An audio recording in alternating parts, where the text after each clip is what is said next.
আসসালামু আলাইকুম। English free hand writing আমরা স্ক্রিনে দেখতে পাচ্ছি। তৃপ্তিমতো ইংরেজিতে লিখুন, যা ইচ্ছা তাই। এটা সবারই ইচ্ছা।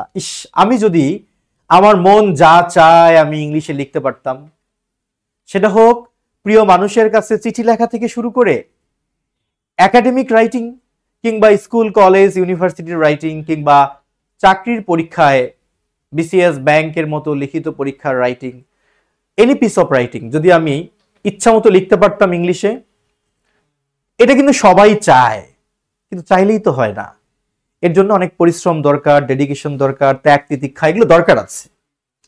সো আজ আমরা দেখব প্যারাগ্রাফ, লেটার, এসে, ফোকাস রাইটিং, আর্গুমেন্ট রাইটিং সহ এনি পিস অফ রাইটিং আশা করি মুখস্থ করতে হবে না ইনশাল্লাহ, যদি পুরো সময়টুকু জুড়ে নির্দেশনা শোনেন, কথাগুলো মেনে চলেন এবং আলোচনায় মনোযোগ দেন। আশা করি এগুলো মুখস্থ করতে হবে না। যারা ফ্রি হ্যান্ড রাইটিং এ শূন্য থেকে শুরু করতে চান তাদেরকে কিন্তু মনোযোগ দিয়ে দেখতে হবে আজকের এই ক্লাসটি।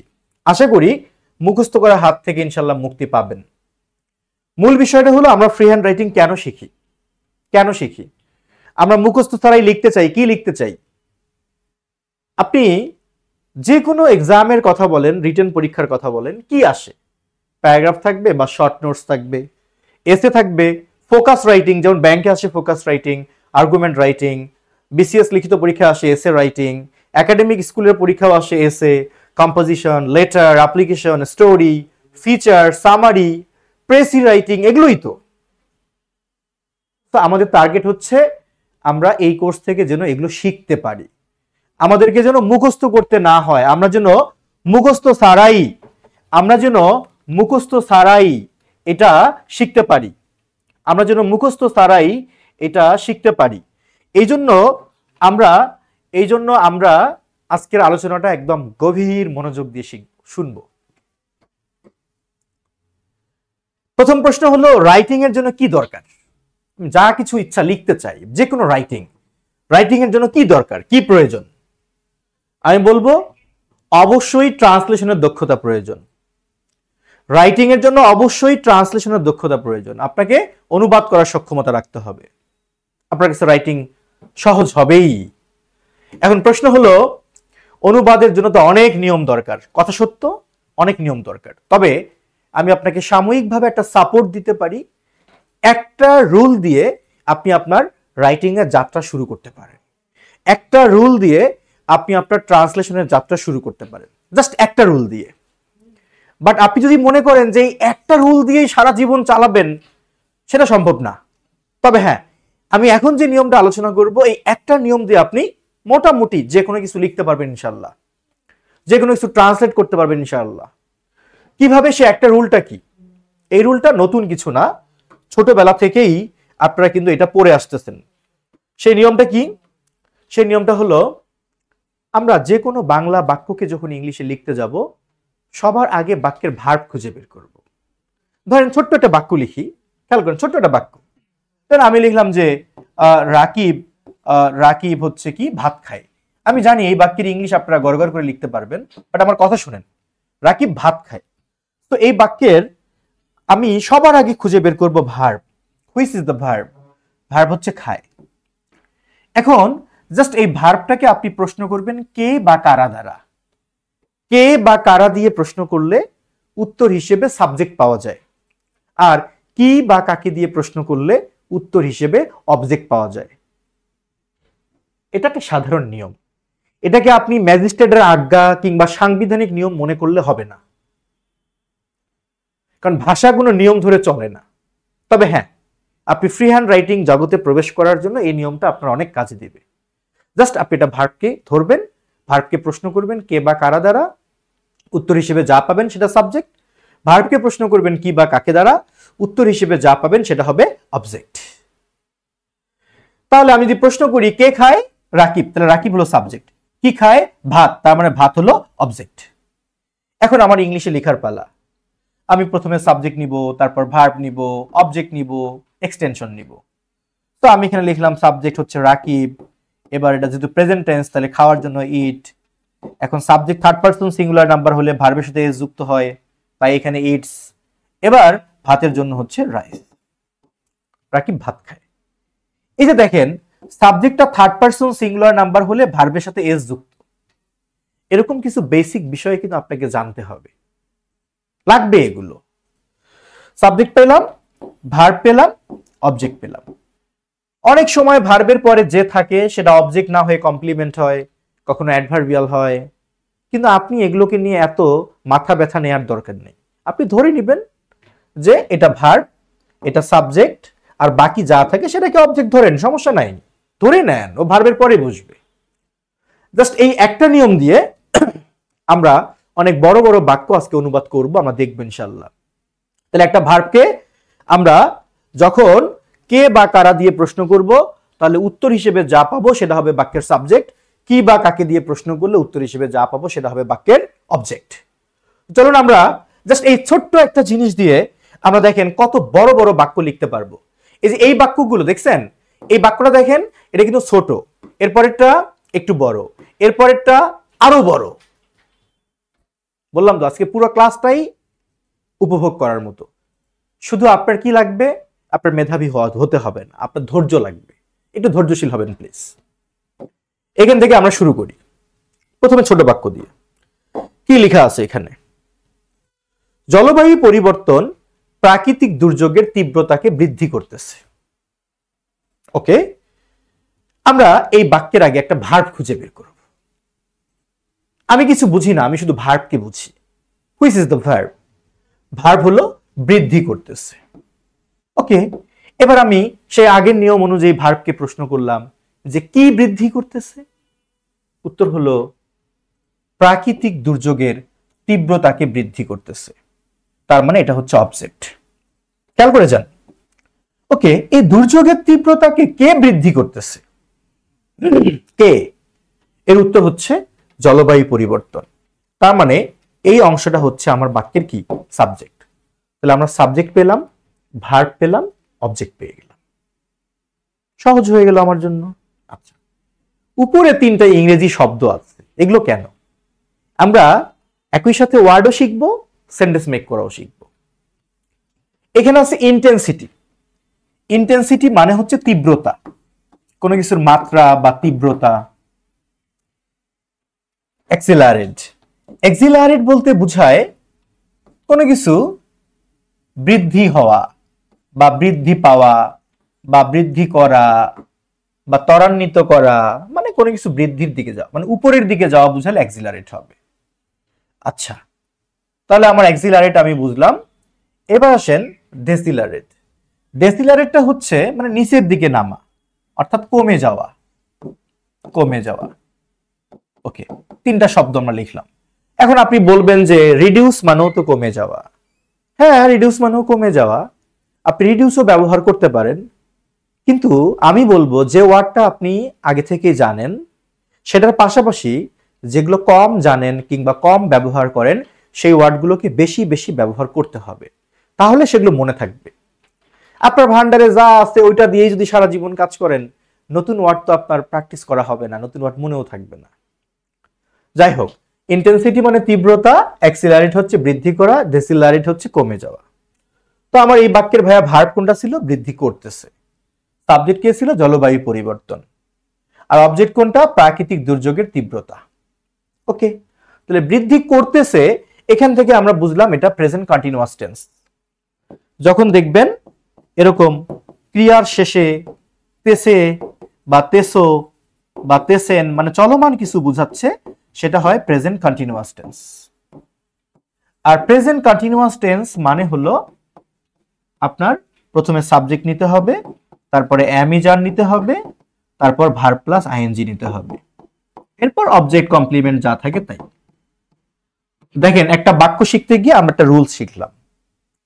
কেউ যদি মনে করে আমি পৃথিবীর সব রুলস মুখস্থ করার পর ফ্রি হ্যান্ড রাইটিং শিখবো, ও একটা বোকা।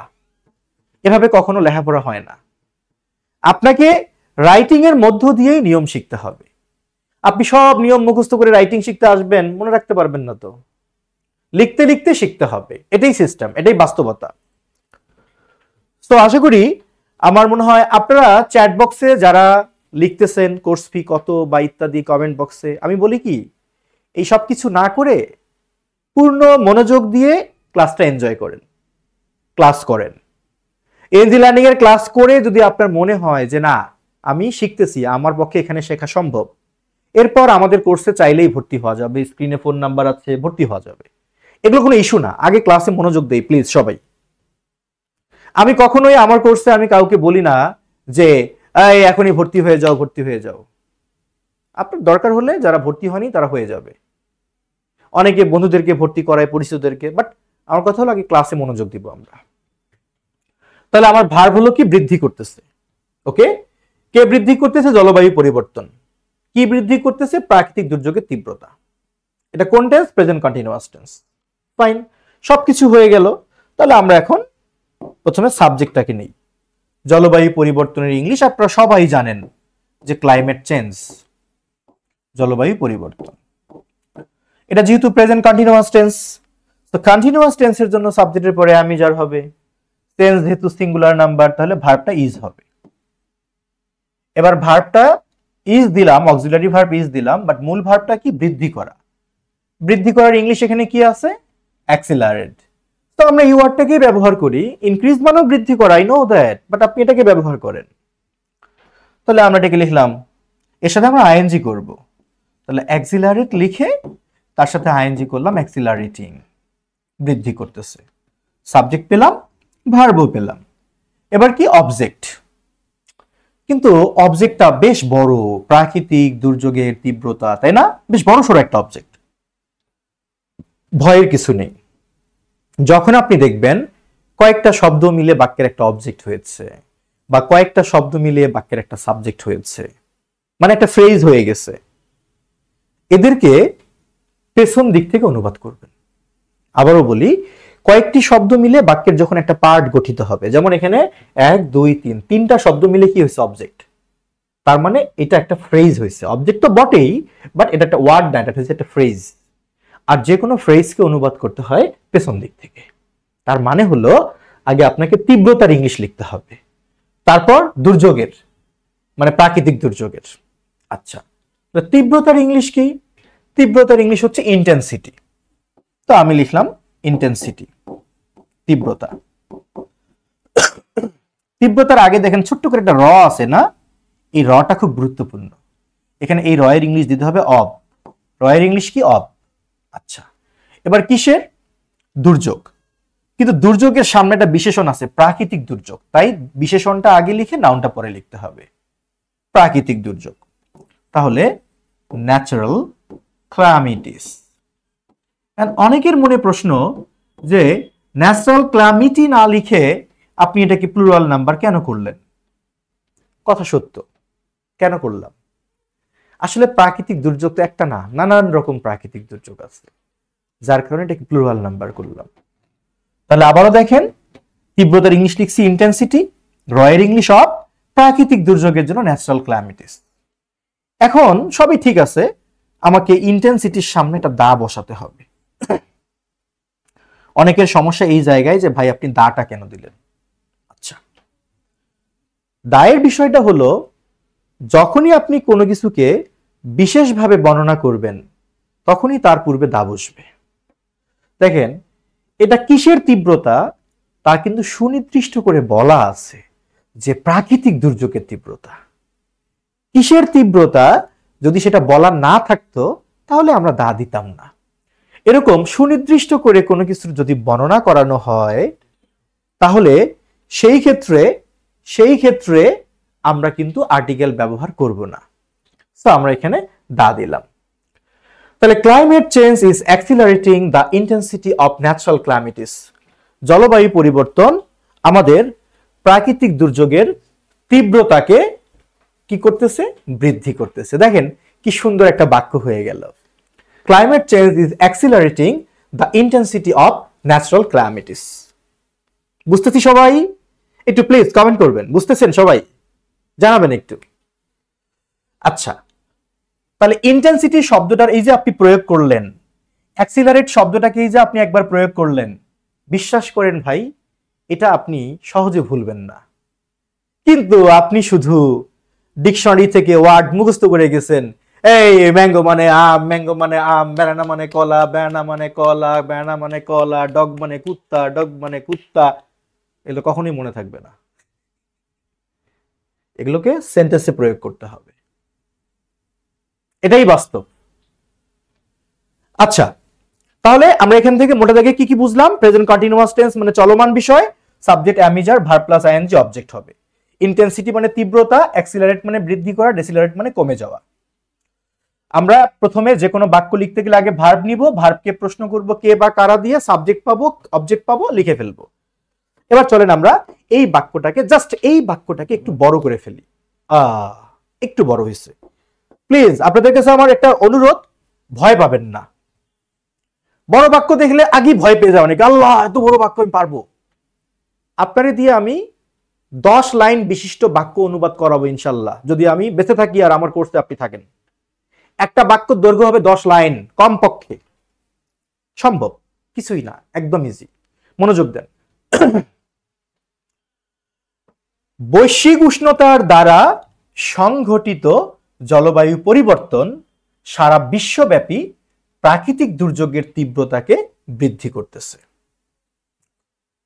কোনো সমস্যা নেই, আমি সবার আগে ভার্ব খুঁজে বের করব। কমেন্ট করেন তো এই বাক্যের ভার্ব কোনটা? কোনটা ভার্ব? কমেন্টে লিখেন কোনটা ভার্ব। এই বিশাল বড় বাক্যের ভার্ব কোনটা? যারা আমাদেরকে ফেসবুক লাইভে দেখছেন তাদের কাছে আমার একটা অনুরোধ থাকবে, প্রত্যাশা থাকবে, প্লিজ আমরা একটু লাইভটা শেয়ার করে দিব। জাস্ট এই ভিডিওর লিসেনটা দেখেই আমাদের অনেক ভাই বোন আছে যারা লেখার একটা গতি খুঁজে পাবে।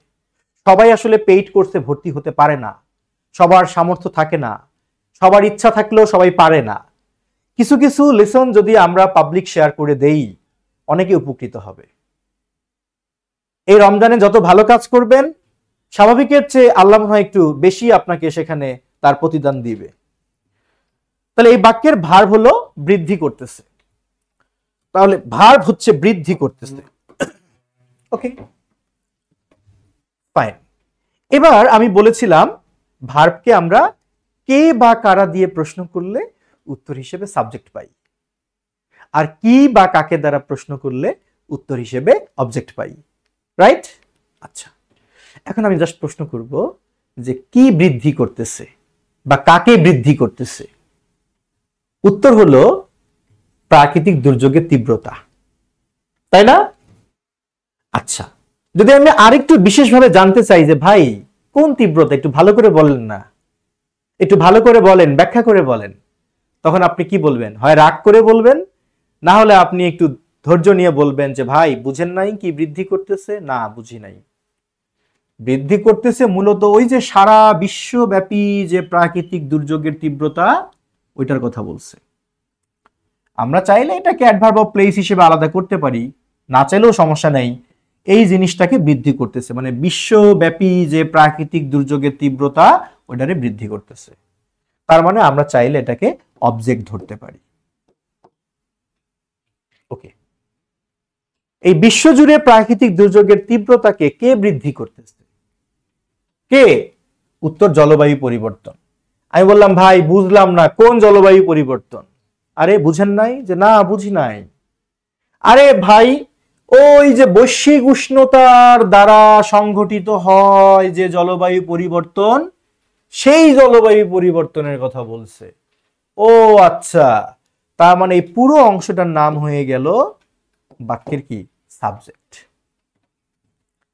খেয়াল করছেন? আমি বললাম যে আসিফ এখানে এসেছে, একজন বলল না আসিফ না বলি, নাজিম এখানে এসেছে। একজন বলল ভাই কোন নাজিম? আমি বললাম ওই যে আমাদের গ্রামের শেষ মাথায় 30 বছর বয়সী বটগাছটার নিচে একটা দোতলা টিনের ঘরে বাস করা ছেলেটা আসিফ, ও এখানে এসেছে। তাহলে এখানে সাবজেক্ট কোনটা জানেন? শুধু আসিফ না, আমাদের গ্রামের শেষ মাথায় বট গাছের নিচে দোতলা টিনের ঘরে বাস করা ছেলেটি আসিফ। এই পুরোটাই বাক্যের সাবজেক্ট, মানে সাবজেক্টের সাথে যুক্ত যা বিশ্লেষণ পুরোটাই সাবজেক্ট, অবজেক্টের সাথে বিশ্লেষণ যা পুরোটাই অবজেক্ট। তো এই বাক্যের আর কিছু রইল না তো। আমরা এই বাক্যটাকে একদম সমাধান করে ফেললাম। যে বৃদ্ধি করতেছে এটা হলো ভার্ব। কাকে বৃদ্ধি করতেছে বা কি বৃদ্ধি করতেছে? সারা বিশ্বব্যাপী প্রাকৃতিক দুর্যোগের তীব্রতাকে। কে বৃদ্ধি করতেছে? বৈশ্বিক উষ্ণতার দ্বারা সংঘটিত জলবায়ু পরিবর্তন। পুরোটাই হলো সাবজেক্ট। তাহলে এই বাক্যের ভাইয়া মোট পার্ট হলো কয়টা? কমেন্ট করেন। সাবজেক্ট, ভার্ব, অবজেক্ট, মোট পার্ট কয়টা হলো এই বাক্যের? 3টা। আপনার তো এখন আর পেইন নেওয়ার দরকার নেই। আপনি ছোটবেলায় যে নিয়মটা শিখছেন না, প্রথমে সাবজেক্ট নিব, তারপর ভার্ব নিব, তারপর অবজেক্ট দিব, ওই নিয়মটাই আপনি এখানে প্রয়োগ করবেন। কিন্তু দাদা সমস্যা হলো সাবজেক্টটা অনেক বড়। কোনো সমস্যা নেই, যখনই এরকম কয়েকটা শব্দ মিলে বাক্যের সাবজেক্ট হবে বা কয়েকটা শব্দ মিলে বাক্যের অবজেক্ট হবে, সেটা একটা ফ্রেজ। আর যে কোনো ফ্রেজকে অনুবাদ করতে হবে পেছন দিক থেকে। তাহলে আমার পেছনের পার্টটা কি? জলবায়ু পরিবর্তন। ওকে, তাহলে আমি লিখলাম ক্লাইমেট চেঞ্জ, জলবায়ু পরিবর্তন। ওকে, এবার জলবায়ুর আগের শব্দটা কি? সংঘটিত। সংঘটিত মানে যা কোনো কিছুর কারণ, এটাকে বলা হয় কজড। এবার হলো দ্বারা মানে বাই। এবার বৈশ্বিক উষ্ণতা। অনেকে বলে যে স্যার সংঘটিতর ইংলিশ যে কস্ট হয় এটা তো আমি জানি না স্যার। ভাই তুমি জানো না, তুমি শিখে নাও। বোকার মতো প্রশ্ন করো না। তুমি জানো না মানে তুমি শিখে নিবা। তুমি অনেক কিছুই জানো না, আমি অনেক কিছু জানি না, বাট শিখতে হবে তো। Caused by. এবার কি? বৈশ্বিক উষ্ণতা। বৈশ্বিকের ইংলিশ হচ্ছে গ্লোবাল, আর উষ্ণতার ইংলিশ হচ্ছে ওয়ার্মিং। Global warming.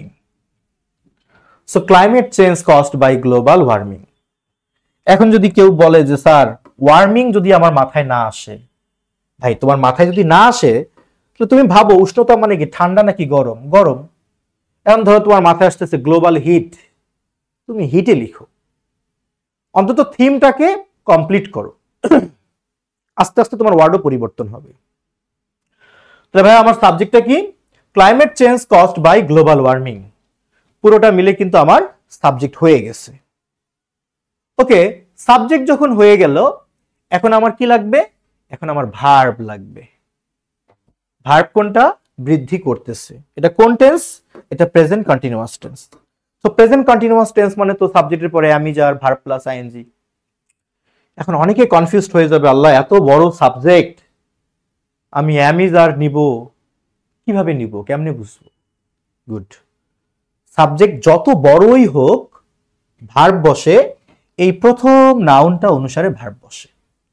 সাবজেক্ট যত বড় হোক, ভার্ব বসে প্রথম নাউন বা হেড ওয়ার্ডটা অনুসারে। ক্লাইমেট চেঞ্জ যেহেতু সিঙ্গুলার, তাহলে আমাকে ভার্ব ইজ নিতে হবে। ইজ। বৃদ্ধি করার ইংলিশ কি লিখছিলাম? অ্যাক্সিলারেট। তাহলে আমি লিখলাম অ্যাক্সিলারেটিং। বৃদ্ধি করতেছে। সাবজেক্ট পেলাম, ভার্ব পেলাম। এবার আমার কি দরকার? অবজেক্ট দরকার। অবজেক্ট মূলত এই যে এইটুকু, হ্যাঁ, প্রাকৃতিক দুর্যোগের তীব্রতা। আপনি এটাকেও ধরেন অবজেক্ট না হলেও তো ভার্বের পরেই বসবে এগুলো। এটার নাম adverb of place, manner, time, এত পেইন নেওয়ার দরকার নেই। তাহলে পুরোটা মিলে যদি অবজেক্ট হয়, অবজেক্টের সাইজ তো বড়। যে কোনো কিছু সাইজে বড়, পেছন দিক থেকে অনুবাদ করো। এই সূত্র মুখস্থ করো আর ফ্রি হ্যান্ড রাইটিং এ বসগিরি করো। এই স্লোগানটা মনে রাখবেন শুধু। সাইজে বড় মানে পেছন দিক থেকে। তীব্রতার ইংলিশ কি? ইন্টেন্সিটি। তো আমি লিখবো দা ইন্টেন্সিটি। কেন দা দিলাম? কারণ নির্দিষ্ট করে একটা ক্যাটাগরি বোঝাচ্ছে যে এইটার তীব্রতা, দুর্যোগের ইন্টেন্সিটি লিখলাম। রয়ের ইংলিশ কি? অব। প্রাকৃতিক দুর্যোগের ইংলিশ কি? ন্যাচারাল ক্ল্যামিটিস। প্রাকৃতিক দুর্যোগ। ওকে, এবার আমার মূলত এইটুকুই অবজেক্ট। এখন আরো একটা অংশ আছে কি? সারা বিশ্বব্যাপী। তাহলে সারা বিশ্বব্যাপী মানে কি? All over the world, across the world, বা গ্লোবালি, বা ওয়ার্ল্ড ওয়াইড, বা অ্যারাউন্ড দ্য ওয়ার্ল্ড। আপনার যা ইচ্ছা লিখেন, থিম ঠিক থাকলেই হলো। তো আমি লিখলাম অ্যাক্রস দ্য ওয়ার্ল্ড। দেখেন কি সুন্দর একটা সেন্টেন্স হয়ে গেল। Climate change caused by global warming is accelerating the intensity of natural calamities across the world. কে? আমরা যে সবসময় বলি, আমরা সবসময় বলি রাইটিং সহজে শেখা সম্ভব, কিন্তু পানির মতো সহজ এগুলো কখনো বলি না। পানি খুব কঠিন, এত সহজ না। রাইটিং পানির মতো সহজ এটা বলবো না, রাইটিং সহজ, বাট এটা ডিপেন্ড করবে আপনি কার কাছে শিখতেছেন, তার উপর ডিপেন্ড করবে। সে আপনাকে কতটা সহজভাবে শেখাচ্ছে তার উপর ডিপেন্ড করবে। তাহলে রাইটিং আপনার কাছে সহজ মনে হবে ইনশাআল্লাহ। অলরেডি কমেন্ট বক্সে অনেকেই উত্তর করে ফেলছেন, তারা লিখে ফেলছেন চমৎকারভাবে। যারা ফেসবুক লাইভে দেখছেন সবার কাছে প্রত্যাশা থাকবে আপনারা লাইভটা শেয়ার করে দিবেন। আজকে লাইভটা 100+ শেয়ার হলে এখানে যা আলোচনা করা হচ্ছে এই পিডিএফটা আমাদের ফেসবুক পেজে দেয়া হবে, যদি লাইভটা আজকে 100+ শেয়ার হয়। এবার আমরা পরের বাক্যে যাই। এই বাক্যটা আরেকটু বড় হবে, ভয় পাবেন না প্লিজ, ভয় পাবেন না। Sentence, what a sentence. কি আছে এখানে? নির্বিচারে কার্বন নিঃসরণের জন্য বৈশ্বিক উষ্ণতার দ্বারা সংঘটিত জলবায়ু পরিবর্তন, বন্যা, আকস্মিক বন্যা, জলোচ্ছ্বাস, নদী ভাঙ্গন, খরার মতো প্রাকৃতিক দুর্যোগের তীব্রতাকে বৃদ্ধি করতেছে এবং এটি বাংলাদেশের মতো স্বল্পোন্নত দেশের অর্থনৈতিক প্রবৃদ্ধিকে কমিয়ে দিচ্ছে। কম্পাউন্ড সেন্টেন্স, একদম কিছুই না, এখানে কিচ্ছু নাই, হুদাই একটা ভয় দেখাইছে আপনাকে। শোনেন, যখন দেখবেন বাক্য অনেক বড় তখন ওই বাক্যের কনজাংশন কোথায় সেটাকে খুঁজে বের করবে। এখানে কনজাংশন কোনটা? এবং। তার মানে এখানে বাক্য হয়ে গেছে আপনার জন্য দুইটা বাক্য, আপনার জন্য দুইটা বাক্য। আপনি ধরে নেবেন এবং এর আগে একটা বাক্য আছে এবং এর পরে একটা বাক্য আছে, কোনো পেন নিতে যাবেন না। মানে এবং এর পরে যে অংশটুকু আছে, ধরেন আমি এটাকে কেটে দিলাম, এটা নিয়ে আপনার এখন ভাবার দরকার নেই। আপনি আগে এবং এর আগের অংশটুকু নিয়ে ভাবেন। ভাববেন মানে আপনি কি ভাববেন? আপনি আগে ভার্ব খুঁজে বের করবেন, প্রিন্সিপাল ভার্ব। প্রিন্সিপাল ভার্ব এখানে কোনটা? প্রিন্সিপাল ভার্ব হলো ওই আগের মতোই, বৃদ্ধি করতেছে, এটা হলো প্রিন্সিপাল ভার্ব। জাস্ট এখন একটু সাইজগুলো বড় হবে। আমি যদি বলি কি বৃদ্ধি করতেছে, আপনার কাছে মনে হবে যে দুর্যোগের তীব্রতাকে বৃদ্ধি করতেছে। কি বৃদ্ধি করতেছে? দুর্যোগের তীব্রতাকে বৃদ্ধি করতেছে। এখন যদি বলি আর একটু বিস্তারিত যে ভাই আসলে কোন দুর্যোগের তীব্রতাকে বৃদ্ধি করতেছে, তাহলে বলবেন কি যে প্রাকৃতিক দুর্যোগের তীব্রতাকে বৃদ্ধি করতেছে। আমি বললাম ভাই আরেকটু বিস্তারিত বলেন ভাই, কোন প্রাকৃতিক দুর্যোগ? তখন আপনি রাগ করে কি উত্তর দিবেন? আরে ভাই এত বুঝাই তারপর বুঝেন না, কোন প্রাকৃতিক দুর্যোগ বুঝেন না? না, তখন কি বলবেন যে বন্যা, আকস্মিক বন্যা, জলোচ্ছ্বাস, নদী ভাঙ্গন, খরার মতো প্রাকৃতিক দুর্যোগের তীব্রতাকে বৃদ্ধি করতেছে। ও আচ্ছা, হেইয়া, বরিশালের ভাষায়, আমার বাড়ি বরিশাল না, শুনি আর কি, হেইয়া মানে এটা, হ্যাঁ এটা হচ্ছে অবজেক্ট, এই পুরোটাই অবজেক্ট। তাহলে মূল অবজেক্ট হচ্ছে তীব্রতা, এই তীব্রতার সাথে যা যা যুক্ত পুরোটাই হচ্ছে বাক্যের কি বলেন? অবজেক্ট। তাহলে যাই হোক, আলহামদুলিল্লাহ আমরা অবজেক্ট পেয়ে গেলাম। এবার আমার সাবজেক্ট দরকার। এই যে তীব্রতাকে বৃদ্ধি করতেছে, কে বৃদ্ধি করতেছে? কে? আমি যদি বলি যে কে বৃদ্ধি করতেছে, তখন আপনার উত্তরটা কি আসবে? আপনি একটু লিখেন তো, কে বৃদ্ধি করতেছে? যদি বলি এই তীব্রতাকে যে বৃদ্ধি করতেছে কে, আপনি একটু চ্যাট বক্সে বা কমেন্ট বক্সে লিখেন তো, কোথায় থেকে কোন অংশটুকু পর্যন্ত সেটা লিখেন যে কে বৃদ্ধি করতেছে। যদি বলি উত্তর হলো, মূল উত্তর হচ্ছে জলবায়ু পরিবর্তন। যদি বলি ভাই ভালো করে গুছায় বলেন তো ভাই, কোন জলবায়ু পরিবর্তন? আরে বুঝিস নাই, ওই যে নির্বিচারে কার্বন নিঃসরণের জন্য বৈশ্বিক উষ্ণতার দ্বারা সংঘটিত যে জলবায়ু পরিবর্তন, ওই জলবায়ু পরিবর্তন এগুলো বাড়ায় দিচ্ছে। ও আচ্ছা, তার মানে এই পুরোটাই বাক্যের কি বলেন, সাবজেক্ট। তাহলে বাক্য যত বড়ই হোক এই বাক্যের কিছু থাকলো ভাই, কিছু নাই। সাবজেক্ট পাইছি, এটা হচ্ছে অবজেক্ট, আর এটা হলো ভার্ব। আপনি পারবেন না কেন? এই যে দেখেন, আপনাকে বুঝাই যখন দিলাম এই পুরোটাই কেন সাবজেক্ট, আপনি বুঝে গেলেন। এই জন্য আমি বলি ফ্রি হ্যান্ড রাইটিং অবশ্যই সহজ, ডিপেন্ড করবে আপনি যার কাছে পড়বেন তার উপর, আপনার টিচার ইনস্ট্রাক্টরের উপর। আমি কখনোই দাবি করব না যে আমি দুনিয়ার সেরা ইনস্ট্রাক্টর, আমি জাস্ট বুঝাতে চাইছি যে আপনার ইনস্ট্রাক্টর আপনাকে যতটা সহজে বুঝাবে আপনি ততটা সহজে বুঝতে পারবেন, সেটা আমি হই আর যেই হই। আমার থেকে অনেক ভালো পড়ানোর টিচার আছে এদেশে, অনেক ভালো পড়ায়। ঠিক আছে, আমি টুকটাক একটু করে চেষ্টা করতেছি। তাহলে আমরা ভার্ব পেলাম, সাবজেক্ট পেলাম, অবজেক্ট পেলাম। এখন আমরা লিখতে বসবো, কিন্তু সাবজেক্টটা সাইজে বড়, কোনো সমস্যা নাই। আমি একটা স্লোগান বলছিলাম না, যা কিছু সাইজে বড় পেছন দিক থেকে অনুবাদ করো। জাস্ট এই সূত্রটি মুখস্থ করো আর ফ্রি হ্যান্ড রাইটিং এ বসগিরি করো। সো এটা সাইজে বড়, সাবজেক্ট বিশাল বড়। আমি লিখবো কোন দিক থেকে, পেছন দিক থেকে লিখবো। তাহলে আমার পেছনের পার্টটা কি ভাইয়া, জলবায়ু পরিবর্তন। তাহলে আমি লিখলাম যে ক্লাইমেট চেঞ্জ, জলবায়ু পরিবর্তন। এবার এই যে সংঘটিত, কস্ট, সংঘটিত বাই, দ্বারা, কিসের দ্বারা, বৈশ্বিক উষ্ণতার দ্বারা, মানে গ্লোবাল ওয়ার্মিং।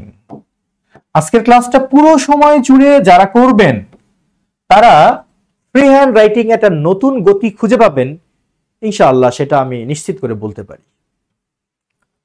তাহলে সংঘটিত, বৈশ্বিক উষ্ণতা, গ্লোবাল ওয়ার্মিং লিখছি। এবার বৈশ্বিকের আগের শব্দটা কি ভাই, আমরা কিন্তু পেছন থেকে আসতেছি, দেখেন লাইন হারাবেন না। জলবায়ু পরিবর্তন, ক্লাইমেট চেঞ্জ, সংঘটিত কস্ট, দ্বারা, বাই, বৈশ্বিক উষ্ণতা, গ্লোবাল ওয়ার্মিং, জন্য, ফর। এবার কিসের জন্য, নিঃসরণ করা। নিঃসরণ করা হচ্ছে এমিট, এমিটের নাউন হচ্ছে এমিশন। তবে আমরা চাইলে ফর যেহেতু প্রেপোজিশন, প্রেপোজিশনের পরে একটা ভার্বের সাথে আইএনজি যোগ করতে পারি, এমিটিং। এখন ধরেন আপনি বলতে পারেন নিঃসরণ করার ইংলিশ তো আমি জানি না, শিখে নেন। বলতে পারেন যদি পরীক্ষার হলে না জানি, পরীক্ষার হলে আপনি জানবেন। আমাদের কোর্সে আমরা এত ভোকাবুলারি শেখাবো, আপনি এগুলো শিখে পরীক্ষার হলে ইনশাল্লাহ পারবেন। এমিটিং। এবার কি, কার্বন, লিখলাম কার্বন। এবার নির্বিচারে, ইনডিসক্রিমিনেটলি, ইনডিসক্রিমিনেটলি, নির্বিচারে। আরিশা মনোযোগ দাও, রাফি মনোযোগ দাও। তাহলে ক্লাইমেট চেঞ্জ কজড বাই, এটা গ্লোবাল, হ্যাঁ, climate change caused by global warming for emitting carbon indiscriminately. এটাকে অনেকভাবে লেখা যায়। আপনি এক কথা লিখতে পারেন ফর ইনডিসক্রিমিনেট কার্বন এমিশন, সেটাও লেখা যায়। যাই হোক, আমি আপনাদের সহজ করে বোঝানোর জন্য বললাম, সাবজেক্ট যেহেতু বিশাল বড় আমরা ধরে ধরে পেছন থেকে লিখলাম। প্রথমে জলবায়ু পরিবর্তন ইংলিশ, ক্লাইমেট চেঞ্জ, সংঘটিত কস্ট, দ্বারা, বাই, বৈশ্বিক উষ্ণতা, গ্লোবাল ওয়ার্মিং, জন্য, ফর, নিঃসরণ, এমিটিং, কার্বন, কার্বন, নির্বিচারে, ইনডিসক্রিমিনেটলি। সাবজেক্ট হলো। এবার আমার কি লাগবে, ভার্ব লাগবে। আমার ভার্ব কোনটা, বৃদ্ধি করতেছে, প্রেজেন্ট কন্টিনিউয়াস টেন্স, তার মানে আমি যত লাগবেই, ভার্ব প্লাস আইএনজি। আমি ইজ লিখব। আপনার মনে প্রশ্ন হতে পারে যেখানে ইজ হবে নাকি অ্যাম হবে না আর হবে, আমি বুঝবো কেমনে? অনেক বড় সাবজেক্ট, তো সাবজেক্ট যত বড় হোক ভার্ব কি হবে তার সিদ্ধান্ত নেয় ওই আমাদের প্রথম নাউনটা, মানে ক্লাইমেট চেঞ্জ, তাই ইজ দিলাম। আচ্ছা, এবার বৃদ্ধি করার ইংলিশ কি ছিল যেন, অ্যাক্সিলারেট। তাহলে আমরা দিলাম অ্যাক্সিলারেটিং। দেখেন অ্যাক্সিলারেট শব্দটা এখন পর্যন্ত আপনাকে 3 বার লিখাইলাম, এটা যার আগে থেকে জানা ছিল না তার কিন্তু মুখস্থ হয়ে গেছে। এটাই ম্যাজিক, ম্যাজিক এটাই যে আপনাকে প্র্যাকটিক্যালি প্রয়োগ করতে হবে। ভার্ব হলো। এবার আসি অবজেক্ট, কাকে বৃদ্ধি করতেছে ভাইয়া যদি বলি, তাহলে হবে বন্যা, আকস্মিক বন্যা, জলোচ্ছ্বাস, নদী ভাঙ্গন, খরার মতো প্রাকৃতিক দুর্যোগের তীব্রতাকে। এই বন্যা থেকে তীব্রতা পর্যন্ত যা আছে এই পুরোটাই হলো বাক্যের অবজেক্ট, কোনো সমস্যা নেই। সাবজেক্ট সাইজে বড়, অবজেক্ট সাইজে বড়, যে কোনো কিছু সাইজে বড়, কোন দিক থেকে? পেছন দিক থেকে অনুবাদ করো, সূত্র একটাই। তাহলে আমি আগে তীব্রতার ইংলিশ লিখলাম যে দা ইন্টেন্সিটি। দা দিলাম কেন? নির্দিষ্ট করে একটা বিষয়ের তীব্রতার কথা বলছে, তাই দা তীব্রতা। এবার এই রয়ের জন্য দিলাম কি? অব। ওকে, কিসের তীব্রতা? প্রাকৃতিক দুর্যোগ, অব ন্যাচারাল ক্ল্যামিটিস, বা দা ন্যাচারাল ক্ল্যামিটিসও এখানে লেখা যেতে পারে। ওকে, প্রাকৃতিক দুর্যোগ হলো। এবার কি? মতো। মতোর ইংলিশ কি? লাইক। আপনি চাইলে এখানে সাজ আজও লিখতে পারেন, মতো। দেখেন লিখলাম কিন্তু এইটুকু। এখন দুর্যোগগুলোর নাম দিব আমরা। নিয়ম ছিল অবজেক্ট বা সাবজেক্ট সাইজে বড় হলে পেছন থেকে লিখব, কথা সত্য, কিন্তু দেখেন এখানে অনেকগুলো দুর্যোগের কথা বলছে। এরকম সমজাতীয় একাধিক বিষয় থাকলে আমরা পেছন দিক থেকে না লিখে বরং প্রথম দিক থেকে লিখব। মানে যে কোনো ফ্রেজ পেছন থেকে অনুবাদ করবেন, কথা সত্য, বাট যখন দেখবেন অনেকগুলো নাম আছে, এক জাতীয় নাম, তখন আপনাকে একটু সিরিয়াল মেনটেন করতে হবে, অর্থাৎ যার কথা আগে বলছে তার ইংলিশটা আগে হবে। এটা করা উচিত। বৈষম্য মুক্ত বাংলাদেশ, বৈষম্য তো রাখা যাবে না। যে লাইনে আগে দাঁড়াইছে ওরে আগে নিতে হবে। ওই বলতে হবে বন্যা ভাইয়া তুমি আসো, ও আসলো, ওর ইংলিশ লিখে দিলাম ফ্ল্যাট।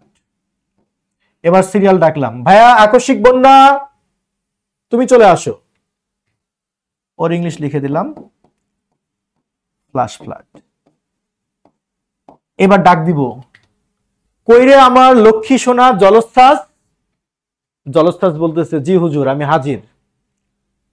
তো জলস্থাসের ইংলিশ আমি লিখে দিলাম টাইডাল ওয়েভ। অনেকভাবে লেখা যায় এটাকে। এই আমার জান পাখি নদী ভাঙ্গন কোথায়? জি হুজুর আমি হাজির।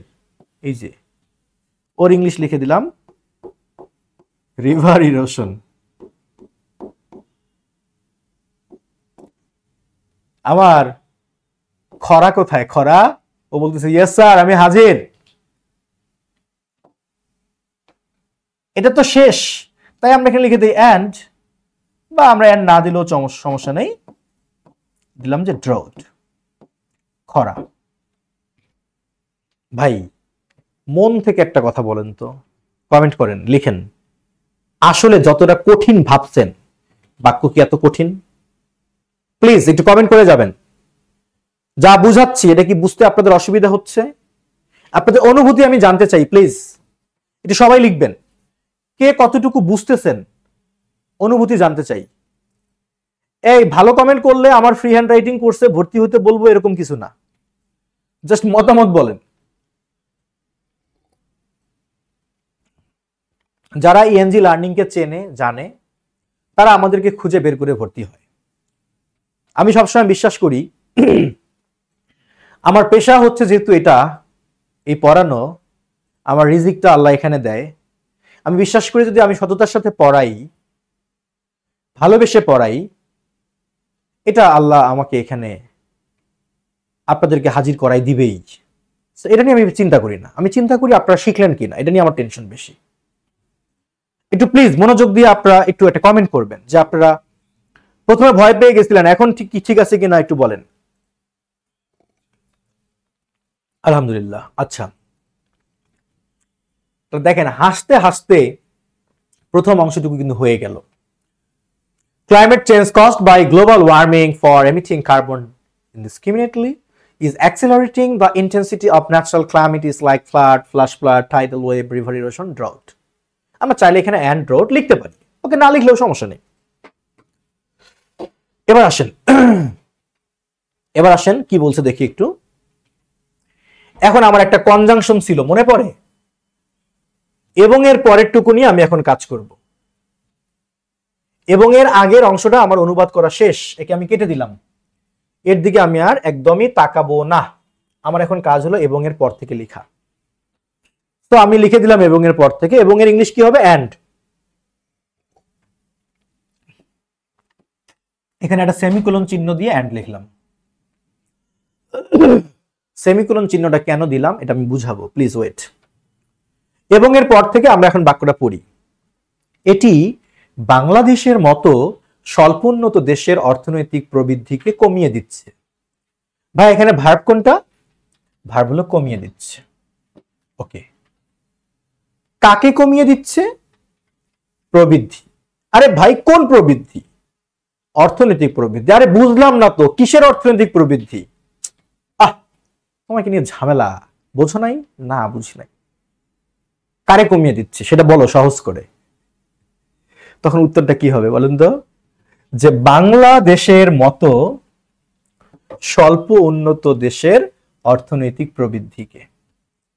তার মানে এই পুরোটাই, রাফি মনোযোগ দাও, বাংলাদেশের মতো, আরিশা, বাংলাদেশের মতো স্বল্প উন্নত দেশের অর্থনৈতিক প্রবৃদ্ধিকে, এই পুরোটাই কিন্তু বাক্যের অবজেক্ট হয়ে গেল। আচ্ছা, যদি বলি কে কমিয়ে দিচ্ছে, এ বলতেছে এই যে এটি, তার মানে এটি শব্দটা হলো সাবজেক্ট, আর বাংলাদেশের মতো স্বল্প দেশের অর্থনৈতিক প্রবৃদ্ধি হলো অবজেক্ট, ভার্ব হলো কমিয়ে দিচ্ছে। আপনি যে সাবজেক্ট ভার্ব অবজেক্ট খুঁজে পেলেন, আপনার জন্য তো আর কঠিন কিছু না, ইনশাল্লাহ সহজ হয়ে গেল। পানির মতো সহজ না হলেও এই আমার হচ্ছে র চায়ের মতো সহজ হয়ে গেছে।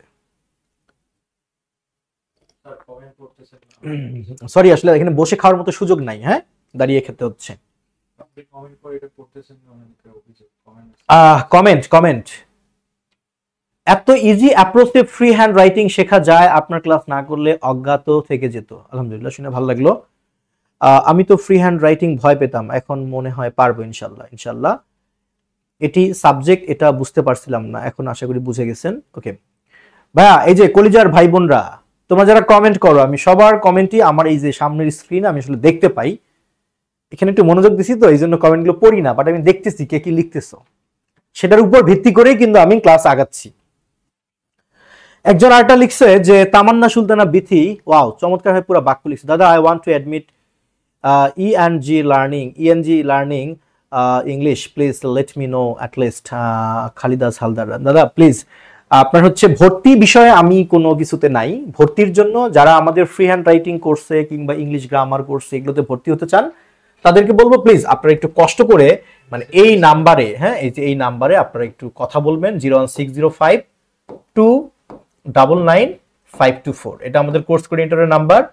আমি ভর্তির একদম আগে পিছে কোনোটাতে নাই, আমার কাজ হলো শুধু কন্টেন্ট বানানো আর ঠান্ডা মাথায় ক্লাস নেওয়া। ভর্তির পেইনে আমি একদমই নাই, এইটা ফোন দিবেন। আচ্ছা সরি, আমরা যেখানে ছিলাম সেখানে আসি এবার। তাহলে এটি হলো সাবজেক্ট, কমিয়ে দিচ্ছে ভার্ব, বাংলাদেশের মতো স্বল্প দেশের অর্থনৈতিক প্রবৃদ্ধি হলো অবজেক্ট। তাহলে আমরা কিভাবে লিখবো? আমরা এখন সাবজেক্ট লিখবো, এটির ইংলিশ হচ্ছে ইট। আপনি দিসও লিখতে পারেন, ইট। এবার কমিয়ে দিচ্ছে, দেখেন এটাও কিন্তু প্রেজেন্ট কন্টিনিউয়াস টেন্স, চলমান। তাহলে আমি যার লাগবে, ইজ নিলাম। এবার ভার্বের সাথে আইএনজি হবে। ভার্বটা কি? কমানো। অ্যাক্সিলারেট মানে যেমন বৃদ্ধি পাওয়া, ডেসিলারেট মানে হচ্ছে কমে যাওয়া। হ্যাঁ, রিডিউস মানেও কমে যাওয়া, বাট আমরা এখন ডেসিলারেটের ব্যবহার করব। তাহলে ডেসিলারেটিং। আচ্ছা, এটাকে ইনট্রানজিটিভ ভার্ব হিসেবে ব্যবহার করা যায়, তবে ক্ষেত্র বিশেষে এটাকে ট্রানজিটিভ ভার্ব হিসেবেও ব্যবহার করা যায়। এখন আপনি বলতে পারেন কেন ডেসিলারেট ছাড়া কি আমি আর কমানোর ইংলিশ লিখতে পারি না? হ্যাঁ পারেন, অনেক কিছু করতে। আপনি ডাউনগ্রেড লিখতে পারেন, আপনি রিডিউস লিখতে পারেন, আপনি ডিক্রিজ লিখতে পারেন, আপনি লেসেন লিখতে পারেন, রিট্রিট লিখতে পারেন। দুনিয়াতে কমানোর যত ইংলিশ আছে সবকিছু আপনি ব্যবহার করতে পারেন, সব ব্যবহার করতে পারেন। তাহলে আমি লিখতে পারি অ্যাক্সিলারেট, এটাকে ট্রানজিটিভ ইনট্রানজিটিভ উভয় ভার্ব হিসেবে ব্যবহার করা যায়, সমস্যার কিছু নেই। তাহলে কমে, এটা কি করতেছে এখন? কমিয়ে দিচ্ছে। তাহলে আমি যদি লিখি, আমি ডাউনগ্রেড লিখলাম, ধরেন ডাউনগ্রেডিং, এটা কমিয়ে দিচ্ছে, বা ডেসিলারেটিং লিখে ফেললাম। এবার আমার অবজেক্ট কোনটা? বাংলাদেশের মতো স্বল্পোন্নত দেশের অর্থনৈতিক প্রবৃদ্ধি, পুরোটাই অবজেক্ট। পেছন থেকে লিখব যে অর্থনৈতিক প্রবৃদ্ধি, দা ইকোনমিক গ্রোথ, দা ইকোনমিক গ্রোথ, অর্থনৈতিক প্রবৃদ্ধি। এবার এই যে র, র এর ইংলিশ কি? অফ। এবার স্বল্প উন্নত দেশ মানে the least developed countries. Countries কেন করলাম? কারণ স্বল্প উন্নত অনেক দেশ আছে, তাই কান্ট্রিজ। পেছন থেকে আসতেছি কিন্তু। এবার মতো, মতোর ইংলিশ কি? লাইক। কার মতো? বাংলাদেশ, বাংলাদেশ। তাহলে আরো একবার বলছেন, সাবজেক্ট হচ্ছে ইট, ভার্ব হলো ইজ ডাউনগ্রেডিং। কাকে? The economic growth of the less developed countries like Bangladesh. হয়ে গেল। আপনি এখানে লিসেনিং লিখতে পারেন, কোনো সমস্যা নেই। দেখেন বিশাল বড় একটা দৈত্য আকার বাক্য কত সহজে কিন্তু ইংলিশে সমাধান হয়ে গেল। কোনো বই টই নাই। ক্লাস মানে, আমার সাথে ক্লাস মানে হাতে কলমে নোট হবে, শুধু ভোকাবুলারির পিডিএফ শিট দিব, এসে ফোকাস এগুলোর পিডিএফ দিব, আর বাকি লেকচার খাতা কলমে লিখতে হবে। কোনো বই নাই। সারা জীবন অনেক বই কিনছেন, লাভ দেখছেন তো? বই খারাপ বলছি না, বই ভালো, কিন্তু বইয়ের কথা বইয়েই থাকে, ওটা মাথায় আসে না। সো আমার ফ্রি হ্যান্ড রাইটিং কোর্সে যারা যুক্ত হতে চান তাদেরকে বলবো সাবধান, যারা অলস তাদের এই কোর্সে যুক্ত হয়ে অযথা টাকা পয়সা লস, ওই টাকা দিয়ে দুধ কলা ডিম কিনে খান, কাজে লাগবে। যারা হাতে কলমে লেখার মতো মন মানসিকতা রাখেন তারা আমার কোর্সে যুক্ত হলে ইনশাল্লাহ কোর্স করে সে নিজেই মাস্টারি করতে পারবে। বাট যেগুলো অলস, অনলাইন ক্লাস মানে হেডফোন কানে ঢুকাই দিয়ে করে ক্লাস করে, আমি নিশ্চিত ওই কোর্স করে, এই কোর্স করা আর ওই 1 লিটার দুধের মধ্যে 20 লিটার পানি মিশিয়ে দেওয়া দিয়ে সেই দুধ খাওয়া একই কথা, কোনো লাভ হবে না। আপনাকে পরিশ্রম করতে হবে, এখানে হাতে কলমে লিখতে হবে। যা গুরুত্বপূর্ণ পিডিএফ তা তো আমি দিবই, বাট আপনাকে নিয়ত করে আসতে হবে স্যার যা পড়াবেন আমি সব লিখব, তাহলেই না ফ্রি হ্যান্ড রাইটিং। শোনেন, এগুলো কথা কেউ বলবে না, বুঝলেন? এগুলো কেউ বলবে না। আর আমি এগুলো কথা বলি জন্য আমার কোর্সে ভর্তি হয় কম, এটা আমি জানি। আমি যে বলতাম হ্যাঁ ভাই পিডিএফ শিট দেওয়া হবে, বই দেওয়া হবে, এই বই পৃথিবীর সেরা বই, এই শিট পৃথিবীর সেরা শিট, সব গড়গড় করে ভর্তি হবে, নো, আমি কখনো বলতে যাব না। আমি প্রচুর তিক্ত কথা বলি, বাট ইলজিক্যাল কিছু বলি না। আমি খেয়াল করবেন, ইলজিক্যাল কিছু বলি না, ইনশাল্লাহ চেষ্টা করি লজিক মেনটেন করার। আমার কথা, আমার নির্দেশনা মেনে কোর্সটা করেন, আপনার মনে হবে যে আপনি জীবনে কিছু শিখছেন। পুরো সেন্টেন্সটা পড়ে ফেলি। Climate change caused by global warming for emitting carbon indiscriminately is accelerating the intensity of natural calamities like flood, flash flood, tidal wave, river erosion, drought, and it is downgrading the economic growth of the less developed countries like Bangladesh. And অনেকের মনে প্রশ্ন, ভাইয়া and এর সামনে semicolon কেন দিলেন সেটা তো বললেন না। রাইট, যদি আমি এখানে বিরাম চিহ্নটা না দিতাম তাহলে পাঠক পড়ার সময় এভাবে পড়তো যে like flood, flash flood, tidal wave, river erosion, drought and ইট।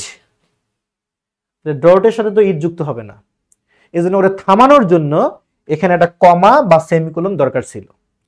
প্রশ্ন করতে পারেন কমা দিলেন না কেন? কমা যেহেতু অলরেডি সামনে অনেক ব্যবহার হয়ে গেছে, তাই এখানে কমা চিহ্ন না দিয়ে কি দিতে হবে? সেমিকোলন।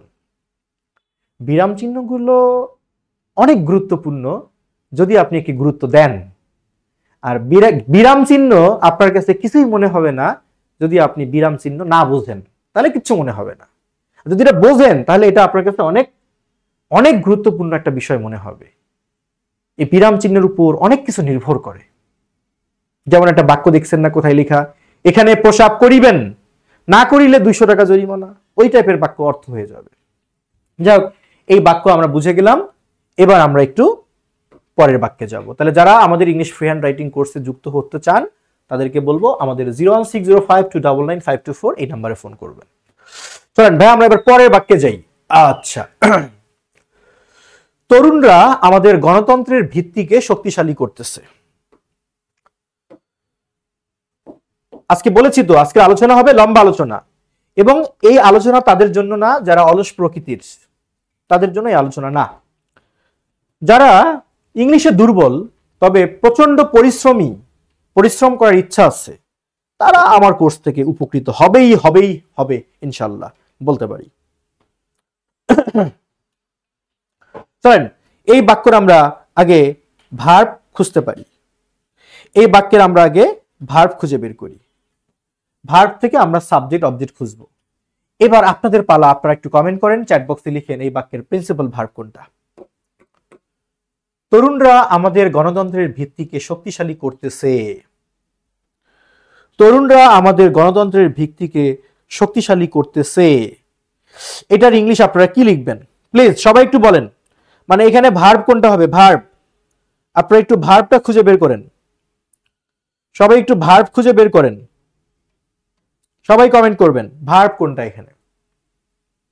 এই বাক্যের প্রিন্সিপাল ভার্ব শক্তিশালী করতেছে। ভার্ব কোনটা? শক্তিশালী করতেছে। এখন যদি আমরা ভার্ব খুঁজে পাই তাহলে ভার্বকে আমরা কে বা কারা দিয়ে প্রশ্ন করলে উত্তর হিসেবে সাবজেক্ট পাবো, আর কি বা কাকে দিয়ে প্রশ্ন করলে উত্তর হিসেবে আমরা কি পাবো? অবজেক্ট পাবো। তাহলে আমার ভার্ব হলো শক্তিশালী করতেছে। কাকে শক্তিশালী করতেছে? গণতন্ত্রের, আমাদের গণতন্ত্রের ভিত্তিকে, এটা হলো অবজেক্ট। কে শক্তিশালী করতেছে? তরুণরা, এটা হলো আমার সাবজেক্ট। সাবজেক্ট পেলাম, ভার্ব পেলাম, অবজেক্ট পেলাম। আর কি লাগে? এখন আমরা সাবজেক্ট ভার্ব অবজেক্ট নিব। এখানে দুইটা জিনিস দেখেন, ব্লোস্টার আর স্ট্রেংথেন। এই দুইটা মানে হলো শক্তিশালী করা, শক্তিশালী করা। অন্যদিকে উইকেন বা এমাসিয়েট, এটার মানে হচ্ছে দুর্বল করা বা ক্ষয় করা। হ্যাঁ, এমাসিয়েট মানে ক্ষয় করা, ক্ষয় করাটাই হচ্ছে কোনো কিছু কমানো, দুর্বল করা। ভাই কন্টেক্সচুয়াল মিনিং বুঝতে হবে। চারটা ওয়ার্ড, ব্লোস্টার আর স্ট্রেংথেন মানে শক্তিশালী করা, উইকেন বা এমাসিয়েট মানে হচ্ছে দুর্বল করা। যাই হোক, আমার সাবজেক্ট হচ্ছে তরুণরা, তাহলে আমি লিখলাম দা ইউথ। তরুণদের শ্রেণীকে বোঝানো হচ্ছে, তাই দা ইউথ, তরুণরা। এবার ভার্ব কি? শক্তিশালী করতেছে। কোন tense? Present continuous tense. So present continuous tense মানে সাবজেক্টের পরে অ্যামিজার হবে, মূল ভার্বের সাথে আইএনজি হবে। তাহলে আমি এখানে আর লিখলাম। এবার মনে রাখবেন, স্ট্রং মানে শক্তিশালী। স্ট্রং হচ্ছে একটা অ্যাডজেক্টিভ। এর নাউন হচ্ছে স্ট্রেংথ, STRENGTH, স্ট্রেংথ মানে শক্তি, এটা হচ্ছে নাউন। আর এই নাউনের সাথে যখন আমরা ভার্ব যোগ করলাম, যে স্ট্রেংথেন, এটা মানে হচ্ছে শক্তিশালী করা, এটা হচ্ছে আমার ভার্ব। তাহলে আমরা বুঝলাম যে অ্যাডজেক্টিভ, নাউন এবং ভার্ব আমরা পেয়ে গেলাম। তো এখন আমার ভার্বের সাথে আইএনজি হবে, তাহলে আমি স্ট্রেংথেনিং লিখব। তাহলে STRENGTHENING, স্ট্রেংথেনিং, শক্তিশালী করতেছে। সাবজেক্ট পেলাম, ভার্ব পেলাম। এবার আসি অবজেক্ট। কাকে? আমাদের গণতন্ত্রের ভিত্তিকে। আচ্ছা, তাহলে আমরা পেছন থেকে লিখবো কেন? অবজেক্টটা সাইজে বড়, যা কিছু সাইজে বড় পেছন দিক থেকে অনুবাদ করো।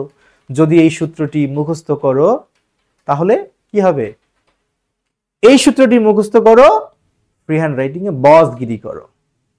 তাহলে পেছন থেকে লিখবো আমরা ভিত্তি, ফাউন্ডেশন বা বেজ বা বেসমেন্ট, অনেক কিছু লেখা যায়। এবার এই রয়ের জন্য হচ্ছে অফ। এবার আমাদের গণতন্ত্র মানে আওয়ার ডেমোক্রেসি। এখানে আওয়ারটা দিলাম কোনো কারণ ছাড়াই, কারণ আমাদের বলছে তাই। এখন যেহেতু নির্দিষ্ট করে আমাদের দেশের বা আমাদের গণতন্ত্রের কথা বলছে, তাই এখানে সামনে দা দিব। The foundation of our democracy, the youths are strengthening the foundation of our democracy. এই বাক্যটা কি শুধু এইভাবে লেখা যায়? শত শত উপায়ে লেখা যেতে পারে, অনেকভাবে লেখা যেতে পারে। আপনি এটাকে পেসিভও করতে পারেন, যে আওয়ার ফাউন্ডেশন অফ ডেমোক্রেসি এভাবেও লেখা যায়, is being strengthen by the youth. কত ঢঙে লেখা যায়, কত রঙে লেখা যায়, রঙের কোনো শেষ নেই, ঢঙের কোনো শেষ নেই। বাট এইটা আপনাকে উপলব্ধি করতে গেলে আগে রাইটিং এ দক্ষ হতে হবে, বেসিকটা আগে শিখতে হবে। লাভ দিয়ে একদিনে হবে না। আচ্ছা, তাহলে ভাই আমরা এই ওয়ার্ড দুটা ব্যবহার করে শিখে ফেললাম এই বাক্যটা, তরুণরা আমাদের গণতন্ত্রের ভিত্তিকে শক্তিশালী করতেছে। এবার আসেন এই বাক্যটাকে আমরা আরেকটু বড় করি। ওয়াও, বেশ বড় একটা বাক্য। দেখেন, আমাদের দেশের 18 থেকে 28 বছর বয়সী তরুণরা দেশের প্রতিটি নাগরিকের জন্য মৌলিক অধিকারকে নিশ্চিত করতে জনগণের জন্য পরিচালিত গণতন্ত্রের ভিত্তিকে শক্তিশালী করতেছে। যদিও একটা কনজাংশন, যেখানে কনজাংশন সেখানে আমরা একটা সেকশন দিব, মানে বাক্যটাকে ভাগ করে নিব। কি বলেছি? যেখানে আমরা পাবো কনজাংশন সেখানে আমরা একটা সেকশন দিব, ঠিক আছে? আচ্ছা, তার মানে আমার এই বাক্যটাকে আমি ভাগ করলাম কয় ভাগে? 2 ভাগে। যদিও আগে একটা অংশ, যদিওর পরে একটা অংশ, ঠিক আছে? তাহলে আমরা 2টা অংশকে আলাদা আলাদা করে আমরা চিন্তা করবো, এত পেইন নিব কেন? ওকে, তাহলে আমি যদিওর পরের অংশটুকুকে আমি এটাকে বাদ দিলাম, দরকার নাই এটা, আমরা এইটুকু নিয়ে ভাবি। তাহলে এই অংশের মধ্যে আমাকে কি খুঁজতে হবে? প্রিন্সিপাল ভার্ব খুঁজতে হবে। অনেকে শত শত ভার্বের ভিড়ে প্রিন্সিপাল ভার্বকে চিনতে পারে না। তাদেরকে বলি, যে ভার্বটা অর্থের দিক থেকে পরিপূর্ণ অর্থ প্রকাশ করে সেটা হচ্ছে প্রিন্সিপাল ভার্ব। আপনি একটু খুঁজে বের করুন এই প্রথম অংশের প্রিন্সিপাল ভার্ব কোনটা? Which is the principal verb of the first close? আপনারা বাংলায় লিখবেন কমেন্ট কিংবা চ্যাট বক্সে, আমি কিন্তু সবটা দেখতেছি। এখানে পিলার বেস অফ ডেমোক্রেসি, চমৎকার। পিলার আরো সুন্দর শব্দ। হ্যাঁ, আপনি একটু খুঁজে বের করবেন প্লিজ, এখানে কোন শব্দটি ভার্ব হলো শক্তিশালী করতেছে। রাইট, ভার্ব খুঁজে পেয়েছি, হুররে, আমরা ভার্ব খুঁজে পেয়েছি। এবার আমরা ভার্বকে প্রশ্ন করব যে আসলে কাকে শক্তিশালী করতেছে। আপনারা কি ডট ডট দিয়ে লিখতে পারবেন? জানান তো আমাকে, কাকে শক্তিশালী করতেছে? যদি বলি কাকে শক্তিশালী করতেছে, দেখি খুঁজে পারেন কিনা আপনারা। কাকে শক্তিশালী করতেছে খুঁজে বের করেন।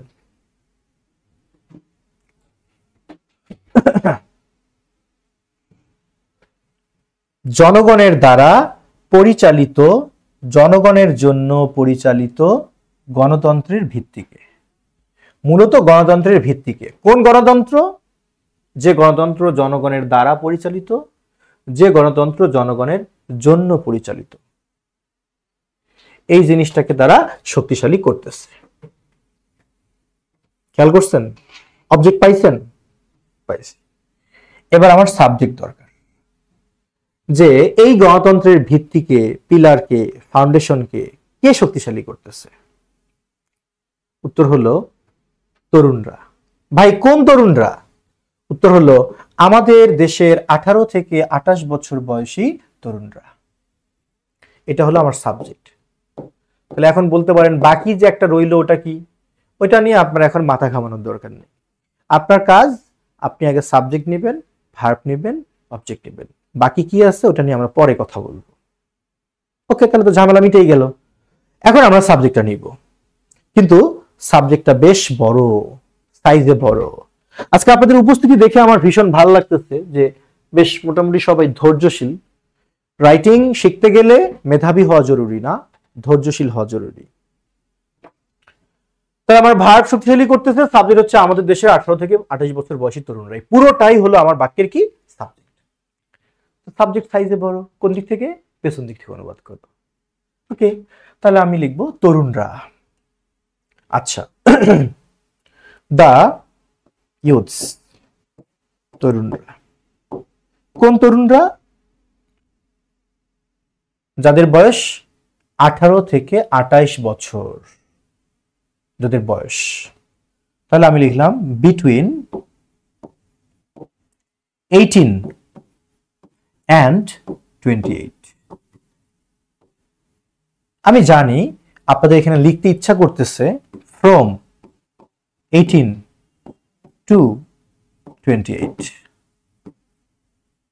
এটা লিখলে যে একদম ভুল হবে তা না, তবে এই দুইটার মাঝে যেহেতু এদের বয়স, এরকম দুইটা সংখ্যার মাঝে বা দুইয়ের মাঝে বুঝালে বিটুইন দেওয়াই ভালো। দিতে পারি আমি। ওকে, যখন লিখলাম আমি বিটুইন 18 and 28, এখানেও অনেকে আপত্তি জানাচ্ছে যে আপনি এখানে 2 দিলেন না কেন।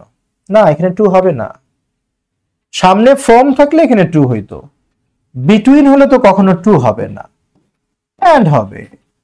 আমি যদি বলি রহিম আর করিমের মাঝে আমগুলো ভাগ করে দাও, আপনি কি বলবেন distribute the mangoes between Rahim to Karim? বলবেন না। সো এখানে 2 হবে না, এমনি মনের ভুল, এটা এন্ড হবে। তরুণরা হচ্ছে দ্য ইউথস বিটুইন 18 and 28। এই বয়সের ইংলিশ আর এজ বা ওল্ড এগুলো লিখতে হবে না, কোন নামের পাশে সংখ্যা মানে বয়স বোঝায়। এবার কোথাকার? আমাদের দেশে, অফ আওয়ার কান্ট্রি বা ইন আওয়ার কান্ট্রি, আমাদের দেশের। ও, আমাদের সাবজেক্ট কিন্তু হয়ে গেল, কি সহজে হয়ে গেল বলা, কাঁপলো না একটু গলা? কাঁপছে? কাঁপছে, গলার অবস্থা ভালো না, একদম গলা শেষ হয়ে যাচ্ছে।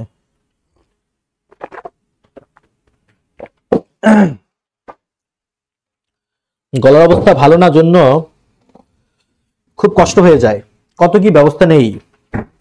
এই যে সবসময় লবঙ্গ চিবাই, অবস্থা ভালো না, লবঙ্গ চিবাতে চিবাতে দাঁত কালো হয়ে গেছে। আচ্ছা, সাবজেক্ট হলো, এবার ভার্ব। ভার্ব কোনটা ভাইয়া? শক্তিশালী করতেছে, প্রেজেন্ট কন্টিনিউয়াস টেন্স। তাহলে am is are এর মধ্যে আমি কি নিব? আর নিব। কেন? কারণ হলো এখানে এই যে ইউথস, এই পুরোটা বিশাল বড় সাবজেক্ট হলো আমার আসল সাবজেক্ট, আসল নাউন কিন্তু ইউথস। সাবজেক্ট যত বড় হোক, ভার্ব বসে প্রথম নাউন অনুসারে, তাই আর হলো। আচ্ছা, এবার শক্তিশালী করার ইংলিশ কি? স্ট্রেংথেন। আমি লিখলাম স্ট্রেংথেন, তার সাথে আমি আইএনজি দিলাম, স্ট্রেংথেনিং। আমি জানি না ভুল করে আগের বাক্যে যে আমি ভার্বটা ইজ লিখছিলাম নাকি আর লিখছিলাম, ভুলে গেছি। যদি সাবজেক্ট ইউথস হয় তাহলে অবশ্যই আর হবে। আর স্ট্রেংথেনিং, শক্তিশালী করতেছে। সাবজেক্ট পাইলাম, ভার্ব পেলাম। এবার কি দরকার? অবজেক্ট দরকার। কাকে শক্তিশালী করতেছে? জনগণের দ্বারা পরিচালিত, জনগণের জন্য পরিচালিত গণতন্ত্রের ভিত্তিকে। আচ্ছা, পুরোটাই অবজেক্ট, তো পেছন থেকে লিখব। পেছনের শব্দটা কি? ভিত্তি, বেজ, পিলার, ফাউন্ডেশন ইত্যাদি। সো আমি লিখলাম দা পিলার অথবা বেজ অথবা ফাউন্ডেশন, অথবা আপনার যা ইচ্ছা তাই লিখেন। রয়ের ইংলিশ দিলাম অব। এবার গণতন্ত্রের ইংলিশ কি দিলাম? ডেমোক্রেসি। এখনো কিন্তু অবজেক্ট শেষ হয় নাই, আমি পেছন থেকে আসতেছি জাস্ট। এখন কোন গণতন্ত্র? যেটা জনগণের দ্বারা পরিচালিত, যেটা জনগণের জন্য পরিচালিত। মাঝখানে একটা কমা চিহ্ন আছে, তার মানে যেটার কথা আগে বলছে ওটাকে আগে লিখবো। জনগণের দ্বারা পরিচালিত। পরিচালিতর ইংলিশ কি? ডিরেক্টেড, পরিচালিত। দ্বারার ইংলিশ কি? বাই। কার দ্বারা? জনগণের, বাই পিপল। আচ্ছা, এখানে আমরা এন্ড দিতে পারি চাইলে, দুইটা জিনিসই তো এন্ড দিতে পারি। এন্ড জনগণের জন্য পরিচালিত, তাহলে and by the people and for the people লিখছি। কিন্তু মজার বিষয় কি জানেন? এই পরিচালিতর ইংলিশটা ডিরেক্টেড এখানে না লিখলেই বরং বাক্যটা সুন্দর হবে। আরে কি বলেন, ওখানে তো আছে, থাকুক গা। অনুবাদ মানে প্রতিটা শব্দের ইংলিশ লেখা না, বাক্যের থিম ফুটিয়ে তুলতে পারলেই সুন্দর। ওখানে পরিচালিতর ইংলিশ ছাড়াই বাক্যটা ভালো শোনায়। Democracy, by the people and for the people, সুন্দর ভালো শোনাচ্ছে না? ডিরেক্টেড বাদ, তার মানে এরকম দুই চারটা শব্দ বাদ দেয়া জায়েজ আছে। যদি বাদ দেওয়ার কারণেই সুন্দর হয় তাহলে বাদ দিবেন। তাহলে আমার অবজেক্ট কিন্তু হয়ে গেল। তাহলে আমার সাবজেক্ট, ভার্ব, অবজেক্ট হয়ে গেছে। এখন দেখেন আমার এই সাবজেক্ট, ভার্ব আর অবজেক্ট নেওয়ার পরেও একটা অতিরিক্ত অংশ আছে না? আছে, খেয়াল করছেন? আছে। কোনটা? এটা না, এটা তো আমি কেটে দিছি। এইখানে একটা অতিরিক্ত অংশ আছে, সেটা কি? দেশের প্রতিটি নাগরিকের জন্য মৌলিক অধিকারকে নিশ্চিত করতে। এটার গতি কি করব? এটার নাম অ্যাডভার্ব অফ ম্যানার, ফ্যানার, প্লেস, ঠেলেস, রিজন, থিজন এইসব না জানলেও এই মুহূর্তে চলবে। আপনি জাস্ট মাথায় রাখবেন সাবজেক্ট নিব, ভার্ব নিব, অবজেক্ট নিব, এরপর বাকি বকেয়া যা থাকে তাদেরকে আমরা লিখব। বাট কিভাবে লিখব? পেছন দিক থেকে অনুবাদ করবেন। সাবজেক্ট ভার্ব অবজেক্ট বাদে বাকি যাই থাকুক না কেন বাক্যে জাস্ট পেছন থেকে ধরে লিখে দিবেন। পেছনের শব্দটা কি? নিশ্চিত করতে। এই যে ক্রিয়ার সাথে তে, ক্রিয়ার সাথে তে থাকলে ইংলিশ হবে to plus verb. To plus verb, নিশ্চিত করতে। এর ইংলিশ আমি দিলাম টু, টু এনশিওর, নিশ্চিত করতে। আর কিছু দেওয়া যায় না? যায়, আপনি যা ইচ্ছা লেখেন। আপনি টু এনশিওর দিতে পারেন, টু সিকিউর দিতে পারেন, টু প্রিজার্ভ দিতে পারেন, ভাই আপনার যা মন চায়, মেক শিওরও লিখতে পারেন। থিম হলেই হলো, নিশ্চিত করতে। ওকে, কি নিশ্চিত করতে? পেছন থেকে কিন্তু আমরা আসবো, জাস্ট পেছন থেকে। এবার কি? মৌলিক অধিকার। আচ্ছা, দা মৌলিক অধিকার ইংলিশ আমি লিখলাম দা কি যেন? Fundamental rights, basic rights, fundamental অথবা বেসিক রাইটস, মৌলিক অধিকার। পেছন থেকে আসবো। এবার মৌলিকের আগের শব্দটা কি ভাইয়া? জন্য, ফর, জন্য। কার জন্য? প্রতিটি নাগরিক দেশের, for every citizen of the country. এটাকে আপনি চাইলে এক কথায় লিখতে পারেন, for the countries every citizen লিখতে পারেন। অনেকভাবে লেখা যেতে পারে। তো দেখেন কি সুন্দর করে আমরা পেছন থেকে লিখলাম, নিশ্চিত করতে, টু এনশিওর, তারপর মৌলিক অধিকার, দ্য ফান্ডামেন্টাল রাইটস, জন্য, ফর প্রতিটি নাগরিক, এভরি সিটিজেন দেশের, অফ দ্য কান্ট্রি। হয়ে গেল। বাক্যের প্রথম অংশ কিন্তু হয়ে গেছে অনুবাদ। এই হয়ে গেছে প্রথম অংশ অনুবাদ, মনোযোগ দেন। এবার আমি প্রথম অংশটাকে কেটে দিই। খেয়াল করেন, প্রথম অংশ আমার হয়ে গেছে, আমি একে বাদ দিলাম। আমার এই অংশটুকু আর লেখার কিছু নেই, এগুলোকে বাদ দিলাম, ঢেকে রাখলাম। এখন আমি যদিও থেকে বাকিটুকু লিখব। ওকে, যদিওর ইংলিশ কি? অলদো বা দো, তো লিখলাম অলদো, যদিও। এখন আমি যদিও থেকে আবার এই বাক্যটাকে নতুন করে ভাববো, কোনটা সাবজেক্ট, কোনটা ভার্ব, কোনটা অবজেক্ট।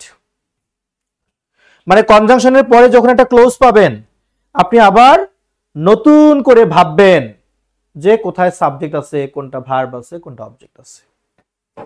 তাহলে আমার এখানে ভার্ব কোনটা? কমেন্ট করেন তো। লাগামহীন দুর্নীতি প্রায়শই তরুণদের চেষ্টাকে দুর্বল করে দেয়। প্লিজ খুঁজে বের করেন এখানে কোনটা ভার্ব, কোনটা ভার্ব, ভার্ব কোনটা খুঁজে বের করবেন। এখানে কোনটা ভার্ব? আমাদের স্ক্রিনের নিচের দিকে একটা লেখা স্ক্রল করতেছে, এটার দিকে মনোযোগ দেন আর লিখেন ভার্ব কোনটা। দুর্বল করে দেয়, সাবাস, দুর্বল করে দেয়, এটা হচ্ছে ভার্ব। ওকে, এবার কে দুর্বল করে দেয়, কাকে দুর্বল করে দেয়, এটা প্রশ্ন করব। কাকে দুর্বল করে দেয়? তরুণদের চেষ্টাকে, এটা হলো অবজেক্ট। কি বা কাকে দিয়ে প্রশ্ন করলে অবজেক্ট পাওয়া যায়। ওকে, কে তরুণদের চেষ্টাকে দুর্বল করে দেয়? কে দেয়? উত্তর হলো লাগামহীন দুর্নীতি, এটা হলো আমার সাবজেক্ট। কি মজা, কি মজা। হ্যাঁ, সাবজেক্ট পেলাম, ভার্ব পেলাম, অবজেক্ট পেলাম। টান টানলে যেমন মাথা আসে, অনুরূপভাবে আমি বলি ভার্ব টানলে সাবজেক্ট আসে, অবজেক্ট আসে। কান টানলে মাথা আসে, আর ভার্ব টানলে সাবজেক্ট, অবজেক্ট সব কিছু চলে আসে। সুতরাং আপনি যখন কিছু পারবেন না, আগে ভার্ব খুঁজে বের করবেন। ভার্ব, তারপর ভার্ব দুর্বল করে দেয়। কাকে দেয়? তরুণদের চেষ্টাকে দুর্বল করে দেয়। কে দুর্বল করে দেয়? লাগামহীন দুর্নীতি দুর্বল করে দেয়। তার মানে আমার সাবজেক্ট, ভার্ব, অবজেক্ট, আর বাকিটা ওটা অ্যাডভার্ব, আমি পরে ভাববো। ওকে, আমার লাগামহীন দুর্নীতি, সাবজেক্টটা সাইজে বড়। সাইজে বড় মানে পেছন দিক থেকে অনুবাদ করো, কথা সত্য। তার চেয়েও বড় সত্য আছে, তার চেয়েও বড় সত্য হলো দুর্নীতি শব্দটা হচ্ছে এখানে নাউন, আর এই লাগামহীন শব্দটা হলো অ্যাডজেক্টিভ। কেমনে বুঝলাম? কারণ নাউন সম্পর্কে যে তথ্য দেওয়া হয় সেটাই তো অ্যাডজেক্টিভ। তো যে কোনো কিছু সাইজে বড় হলে আপনি পেছন থেকেই লিখবেন, কিন্তু আপনাকে মাথায় রাখতে হবে যদি কোনো নাউনের সামনে অ্যাডজেক্টিভ থাকে তাহলে আগে অ্যাডজেক্টিভ লিখে তারপর নাউন লিখবেন। ও আচ্ছা, ঠিক আছে, লিখবো। লাগামহীন দুর্নীতি, লাগামহীনের ইংলিশ কি লিখবো? লাগামের ইংলিশ খুঁজতে হবে না, আপনি বরং খোঁজেন লাগামহীন মানে কি বুঝাচ্ছে, যেটাকে নিয়ন্ত্রণ করা যায় না। তার মানে আপনাকে নিয়ন্ত্রণহীন এমন কিছুর ইংলিশ খুঁজতে হবে। ভাই ওই ঘোড়ার লাগামের ইংলিশ আপনি খুঁজতে যাবেন না, আপনি খুঁজবেন লাগামহীন মানে কি। লাগামহীন মানে হচ্ছে যার লাগাম নাই, যা নিয়ন্ত্রণ করা যায় না। কঠিন কোনো বাংলা পেলে তার ইংলিশ খোঁজার জন্য মরিয়া না হয়ে বরং আগে কঠিন বাংলার সহজ বাংলা খোঁজার ইচ্ছা করবেন। আপনি একটু লিখেন তো প্লিজ সবাই, লাগামহীনের ইংলিশ কি হতে পারে? সবার মতামত আমি দেখতে চাই, একটু লিখেন প্লাস সবাই প্লিজ। লাগামহীন এর ইংলিশ কি হতে পারে? লাগামহীন, লাগামহীন, লাগামহীন, সবাই লিখবো আমরা। লাগামহীনের ইংলিশ কি হতে পারে? ওকে, একজন লিখছে আনরেস্ট্রেইনড, আরেকজন লিখছে কি আনবিডলড, ওকে, আরেকজন লিখছে কি রেইনলেস, গুড, আনকন্ট্রোলড, ওকে, চমৎকার। তাহলে যাই লিখবেন তাই হবে। আর ওকে কি কি লিখছে? গুড। তাহলে যে কোনো একটা লিখলেই হলো। তো ধরেন আমি লিখলাম যে আনরেস্ট্রেইনড, লাগামহীন, যে কোনো একটা নিলাম আর কি। দুর্নীতির ইংলিশ তো আমরা সবাই জানি কি, কারাপশন, সাবজেক্ট পেলাম। এবার ভার্ব আসি। আপনাদের কিন্তু মনোযোগ আগের থেকে কমে গেছে, প্লিজ। এই যে জুমে জয়েন করছেন যারা, মনোযোগ কমে গেছে কিন্তু, মনোযোগ দিবেন। ফেসবুক লাইভে যারা আছেন, মনোযোগ কিন্তু কমে গেছে, আগের মতো অ্যাজিলিটি পাচ্ছি না, মনোযোগ দিবেন। সাবজেক্ট হলো এবার ভার্ব। ভার্ব কোনটা? দুর্বল করে দেয়। দুর্বল করে দিচ্ছে এটা বলে নাই, কিন্তু বলছে কি দুর্বল করে দেয়। তার মানে এটা সাধারণ প্রেজেন্ট ইনডেফিনিট টেন্স। দুর্বল করার ইংলিশ কি? শক্তিশালী করার ইংলিশ স্ট্রেংথেন, দুর্বল করার ইংলিশ হচ্ছে দুইটা লিখেছি এখানে, এমাসিয়েট অথবা উইকেন, আপনার যেটা ভালো লাগে। আমি জানি আপনার উইকেন লিখতে ইচ্ছা করবে, তাই না? ওটাও লিখতে ইচ্ছা করবেন, ওটাও লিখবেন, তাহলে অভ্যস্ত হয়ে যাবে। এখানে এলটা হবে না, এলটা ভুলে আসছে, এমাসিয়েট। তাহলে আমি যদি উইকেন লিখি কখনো আমাকে এর সাথে এস যুক্ত করতে হবে, ইমাসিয়েট লিখলেও এর সাথে আমাকে এস যুক্ত করতে হবে। কেন? কারণ আমার সাবজেক্টটা হলো আনরেস্ট্রেইনড কারাপশন, সাবজেক্টটা থার্ড পারসন সিঙ্গুলার নাম্বার, তাহলে ভার্বের সাথে এস যুক্ত হবে, প্রেজেন্ট টেন্স, কে দুর্বল করে দেয়। সাবজেক্ট পেলাম, ভার্ব পেলাম। এবার অবজেক্ট, কাকে দুর্বল করে দেয়? তরুণদের চেষ্টাকে। ওটা তো জায়গা নাই, আমি একটু উপরে লিখে দিই, তরুণদের চেষ্টাকে। চেষ্টা, the effort of the youth, এটাকে আমরা এক কথায় বলতে পারি দ্য ইউথস এফোর্টস। তাহলে ভালো শোনায়, বলতে পারি দ্য ইউথস। ইউথস যদি প্লুরাল নাউন হয় তাহলে অ্যাপোস্ট্রফিটা এস এর পরে হবে, ইউথস এফোর্টস, তরুণদের চেষ্টাকে। সবই হয়েছে একটা ওয়ার্ড বাদ আছে, প্রায়, মানে অফেন।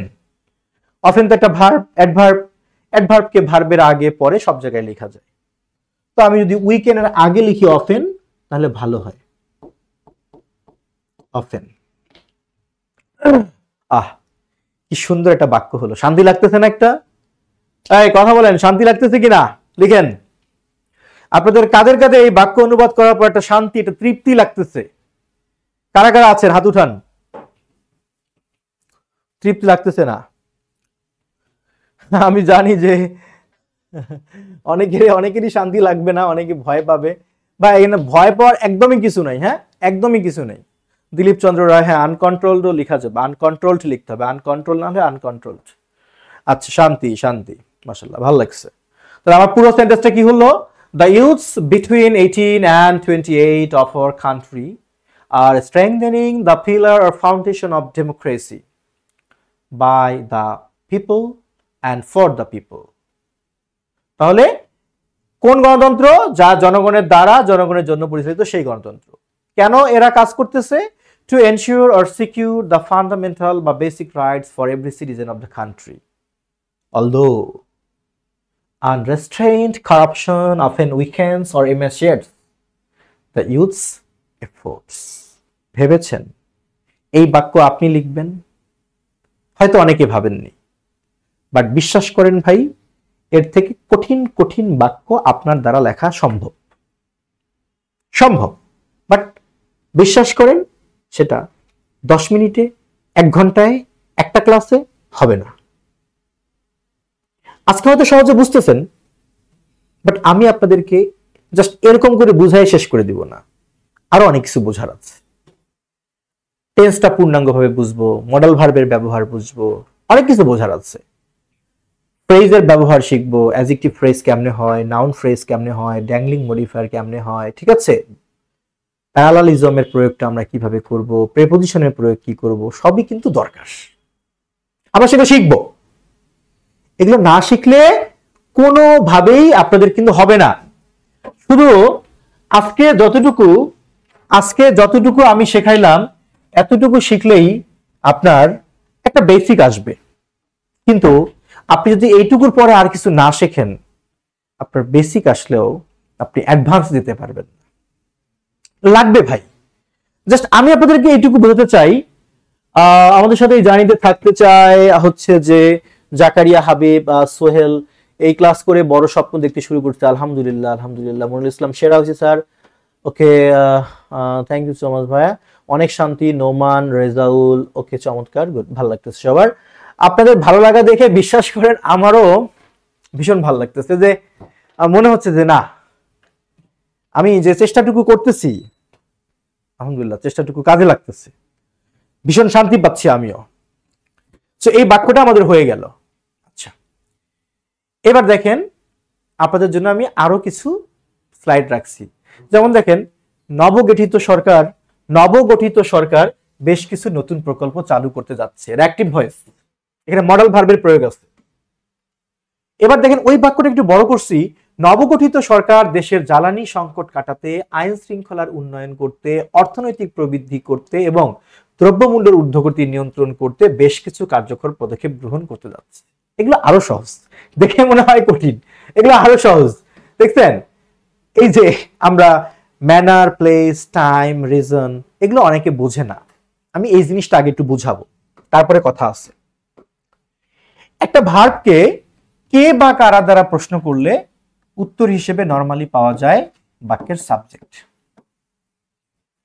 একটা ভার্বকে কি বা কাকে দ্বারা প্রশ্ন করলে নরমালি উত্তর হিসেবে পাওয়া যায় অবজেক্ট। তবে এটা মুখস্থ করার চেয়ে আপনার এটা মুখস্থ করা ভালো যে বাক্যে যে কাজ করে সেই সাবজেক্ট, যে কাজ করবে সেই সাবজেক্ট। এটা হলো আসল পদ্ধতি, আর এটা হচ্ছে একটা সহায়ক পদ্ধতি। আমি জানি আমার এই ক্লাসটা যখন ফেসবুক পেজে লাইভ হবে, অনেক এসে পাণ্ডিত্য দেখাবে, এই কি দিয়ে প্রশ্ন করলে তো অবজেক্ট না আসে সাবজেক্টও আসে। আমি জানি সেগুলো, কিন্তু বারবার বলছি এগুলো কোনো সাংবিধানিক পদ্ধতি না, এটা একটা সহজ উপায়। এবার একটা ভার্বকে কিভাবে দ্বারা প্রশ্ন করলে উত্তর হিসেবে যা পাওয়া যায় সেটা একটা অ্যাডভার্ব, এবং তার নাম হলো adverb of manner. Adverb of manner. একটা ভার্বকে কোথায় দ্বারা প্রশ্ন করলে উত্তর হিসেবে যা পাওয়া যায় তার নাম হলো কি? Adverb of place. একটা ভার্বকে কখন দ্বারা প্রশ্ন করলে উত্তর হিসেবে যা পাওয়া যায় তার নাম হলো অ্যাডভার্ব অফ টাইম। একটা ভার্বকে কেন দ্বারা প্রশ্ন করলে উত্তর হিসেবে যা পাওয়া যায় তার নাম হলো অ্যাডভার্ব অফ রিজন। লিখে নেন। তাহলে একটা ভার্বকে প্রশ্ন করে আমরা সবকিছু পেয়ে যেতে পারি। ধৈর্য নিয়ে থাকেন, আসল মজার জিনিস এখন বাকি আছে, মনোযোগ দিবেন। তাহলে আমরা যে কোনো বাক্য লিখতে গেলে সবার আগে খুঁজে বের করব কি? ভার্ব। একটা ভার্বকে কে বা কারা দিয়ে প্রশ্ন করলে উত্তর হিসেবে সাবজেক্ট পাই সাধারণত। কি বা কাকে দিয়ে প্রশ্ন করলে অবজেক্ট পাই। কিভাবে দ্বারা প্রশ্ন করি, যে কিভাবে হয় কাজটা, কিভাবে খায়, তোর হয় অ্যাডভার্ব অফ ম্যানার। কোথায় দিয়ে প্রশ্ন করলে অ্যাডভার্ব অফ প্লেস। কখন দিয়ে প্রশ্ন করলে অ্যাডভার্ব অফ টাইম। কেন দিয়ে প্রশ্ন করলে অ্যাডভার্ব অফ রিজন। তাহলে সবাই আমার সাথে একটু শিখে ফেলেন প্লিজ। কে বা কারা সাবজেক্ট, কি বা কাকে অবজেক্ট, কিভাবে ম্যানার, কোথায় প্লেস, কখন টাইম, কেন রিজন। চলেন আমরা এটা আসলে কতটুকু বুঝতে পারছি সেটা একটু পরীক্ষা হয়ে যাক। আমি একটা বাক্য লিখছি, আপনাদেরকে আমি জিজ্ঞেস করব কোনটা কি। সবুজায়নের জন্য কাজ করতে আগ্রহী উদ্যোক্তাদেরকে আর্থিকভাবে সহযোগিতা করতে 2023 সালের জুন থেকে 2024 সালের জুন পর্যন্ত সারা দেশ জুড়ে স্বতঃস্ফূর্তভাবে বিপুল পরিমাণ ঋণ বিতরণ করেছিল বাংলাদেশের বাণিজ্যিক ব্যাংকগুলো। বিশাল বড় বাক্য, বাট এই বাক্যের মূল ভার্ব কোনটা আপনারা খুঁজে বের করেন, কমেন্ট করেন। ধৈর্য শক্তি যার আছে সে ইংলিশ ফ্রি হ্যান্ড রাইটিং শিখবে ইনশাআল্লাহ। আজকের ক্লাসটা শুরু থেকে যারা এখন পর্যন্ত আছে, আমি এদেরকে চিনি না হয়তো, জানি না হয়তো অনেককে, কিন্তু আমি এটা জানি যারা আজকের ক্লাসে শুরু থেকে এখন পর্যন্ত যে আছে, আমার বিশ্বাস সে জীবনে ভালো কিছু করবে। কেন বললাম জানেন? সে প্রচুর ধৈর্যশীল ব্যক্তি। এই যে একটা বিরক্তিকর ক্লাস এতক্ষণ ধরে আছে, তার মানে বুঝতেছেন ওর অনেক ধৈর্য আছে, এবং যাদের ধৈর্য আছে আল্লাহ তাআলা তাদের জন্য অবশ্যই ভালো কিছু করে। একজন লিখছে দেখি যে স্যার আসি স্যার, ফোন নিয়ে ওয়াশরুমে গেছিলাম। আল্লাহ, এই ভাইটা কি চেষ্টাটা করতেছে, এর মনের আশা পূরণ হোক। বিতরণ করেছিল, স্ক্রিন ব্লারি, মাঝে মাঝে নেটওয়ার্কের কারণে এরকম মনে হতে পারে। বিতরণ করেছিল, রাইট, সবাই লিখেছে যে বিতরণ করেছিল, এটা হলো ভার্ব। বাহ, কি মজা, কি মজা, এটা হলো ভার্ব। এবার আমি যদি প্রশ্ন করি কি বিতরণ করেছিল, অবজেক্ট আসবে। কি বিতরণ করেছিল? উত্তর হলো বিপুল পরিমাণ ঋণ, এটা হলো অবজেক্ট। আচ্ছা, এখন যদি আমি বলি বাংলাদেশের বাণিজ্যিক ব্যাংকগুলো, এটা বাক্যের কি হবে আমাকে একটু বলেন তো প্লিজ কমেন্ট করে। বাংলাদেশের বাণিজ্যিক ব্যাংকগুলো এটা কি হবে? বাংলাদেশের বাণিজ্যিক ব্যাংকগুলো এটা কি হবে? ভার্ব পাইলাম, অবজেক্ট পাইলাম। বাংলাদেশের বাণিজ্যিক ব্যাংকগুলো এটা কি হবে? শাবাশ, এটা হবে সাবজেক্ট। কি মজা, কি মজা না? আমরা সাবজেক্ট পেলাম, ভার্ব পেলাম, অবজেক্ট পেলাম। আচ্ছা, এখন যদি বলি স্বতঃস্ফূর্তভাবে, এটার নাম কি হবে?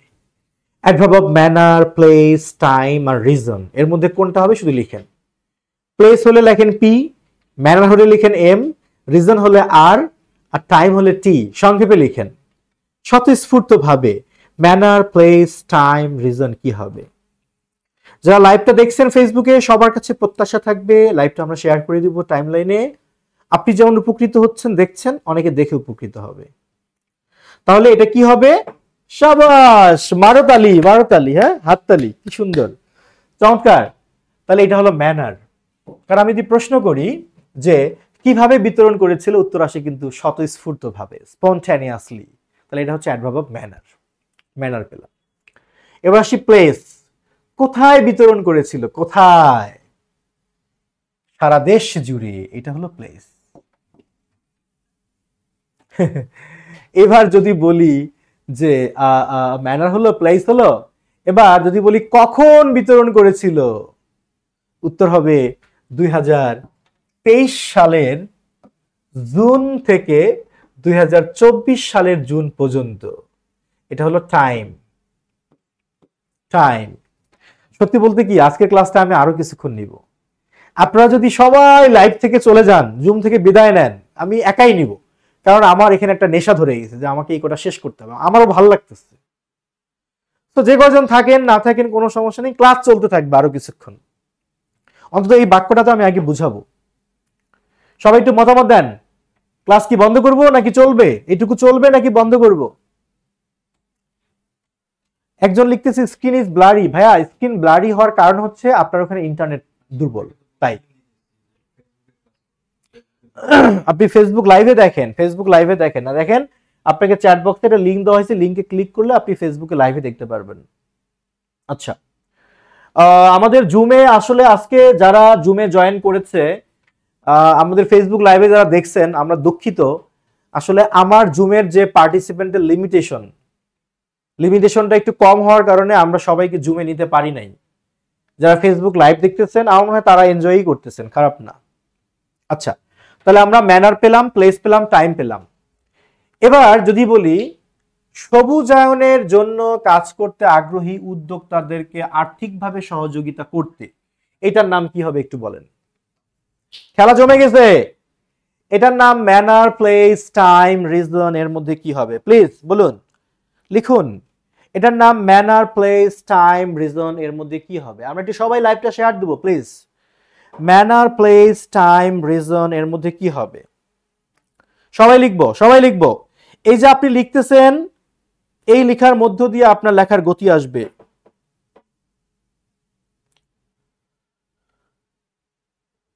সবাই লিখবো প্লিজ।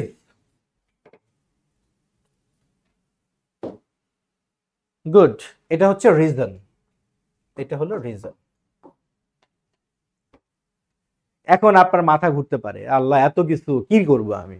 কিচ্ছু করতে হবে না, জাস্ট কুল। আপনি আগে সাবজেক্ট, ভার্ব, অবজেক্ট নেন, পরেরটা পরে দেখা যাবে। ওকে, তাহলে আমি আগে সাবজেক্ট নিব। ঠিক আছে, নিলাম।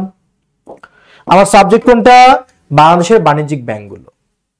সাবজেক্টটা সাইজে বড়, তাহলে কোন দিক থেকে লিখবো? পেছন দিক থেকে।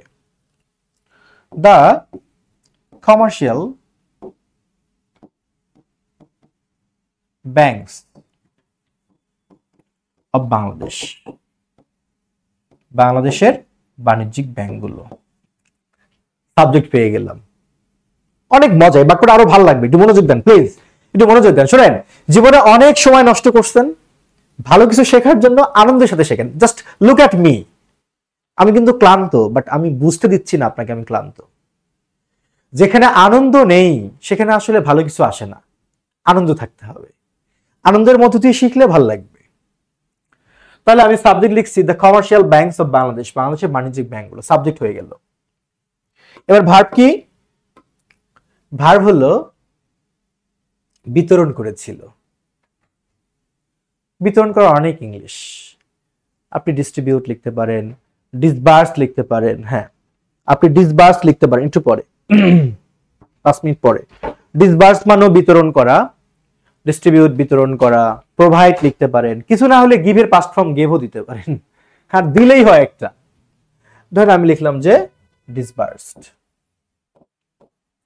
বিতরণ করেছিল, পাস্ট টেন্স তো দিলাম। আচ্ছা, সাবজেক্ট পেলাম, ভার্ব পেলাম। ওটা নাউন হচ্ছে ডিসবার্সমেন্ট, ভার্ব পেলাম। এবার আমার অবজেক্ট দরকার। অবজেক্ট হচ্ছে যে কি বিতরণ করেছিল? বিপুল পরিমাণ ঋণ। কি লিখবেন এর ইংলিশ? আপনারা একটু কমেন্ট করেন তো প্লিজ। বিপুল পরিমাণ ঋণ এর ইংলিশ কি লিখবেন?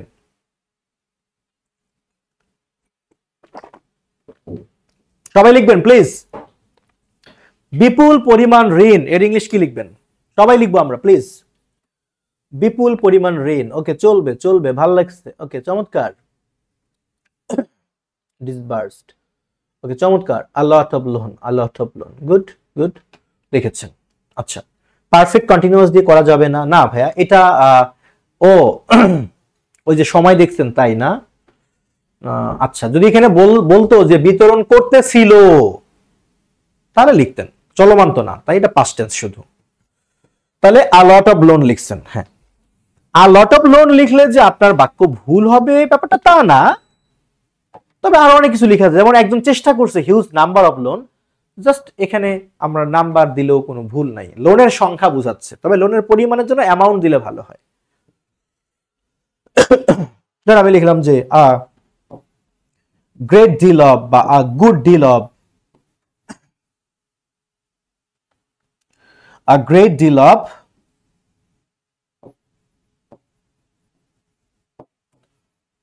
of loan. ওকে, বিপুল পরিমাণে লোন লিখতে পারেন। a lot of লিখলেও সমস্যা নেই। সাবজেক্ট হলো, ভার্ব হলো, অবজেক্ট হলো।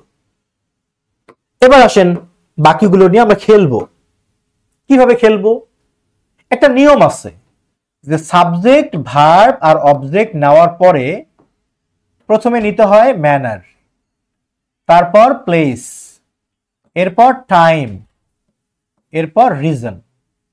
তাহলে আগে ম্যানার, তারপর প্লেস, টাইম, রিজন। এটা কিন্তু কোনো সাংবিধানিক নিয়ম না, তবে আমরা এই নিয়মে প্রথমে একবার লিখে দেখি কেমন হয়, জাস্ট পরীক্ষামূলক। তাহলে সাবজেক্ট ভার্ব অবজেক্ট নেওয়ার পর ম্যানার, প্লেস, টাইম, রিজন। তাহলে আমি প্রথমে নিব কি ম্যানার। ম্যানার জন্য কোনটা? স্বতঃস্ফূর্ত ভাবে। তাহলে স্পন্টেনিয়াসলি, স্পন্টেনিয়াসলি,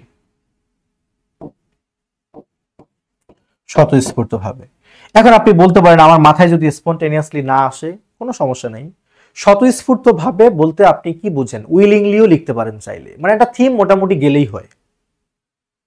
বাট ওটা দিয়েই চলবে না, আপনাকে ডে বাই ডে শিখতে হবে আরো। ওকে, আমার ম্যানার হলো। ম্যানারের পর আমি কি লিখবো? ম্যানারের পর আমি প্লেস লিখবো। আচ্ছা, কোথায় বিতরণ করতেছিল? সারা দেশ জুড়ে। তাহলে all over the country, across the country, যে কোনো একটা লিখলাম, সারা দেশ জুড়ে। ম্যানার হলো, প্লেস হলো। এবার টাইম, কখন বিতরণ করতেছিল?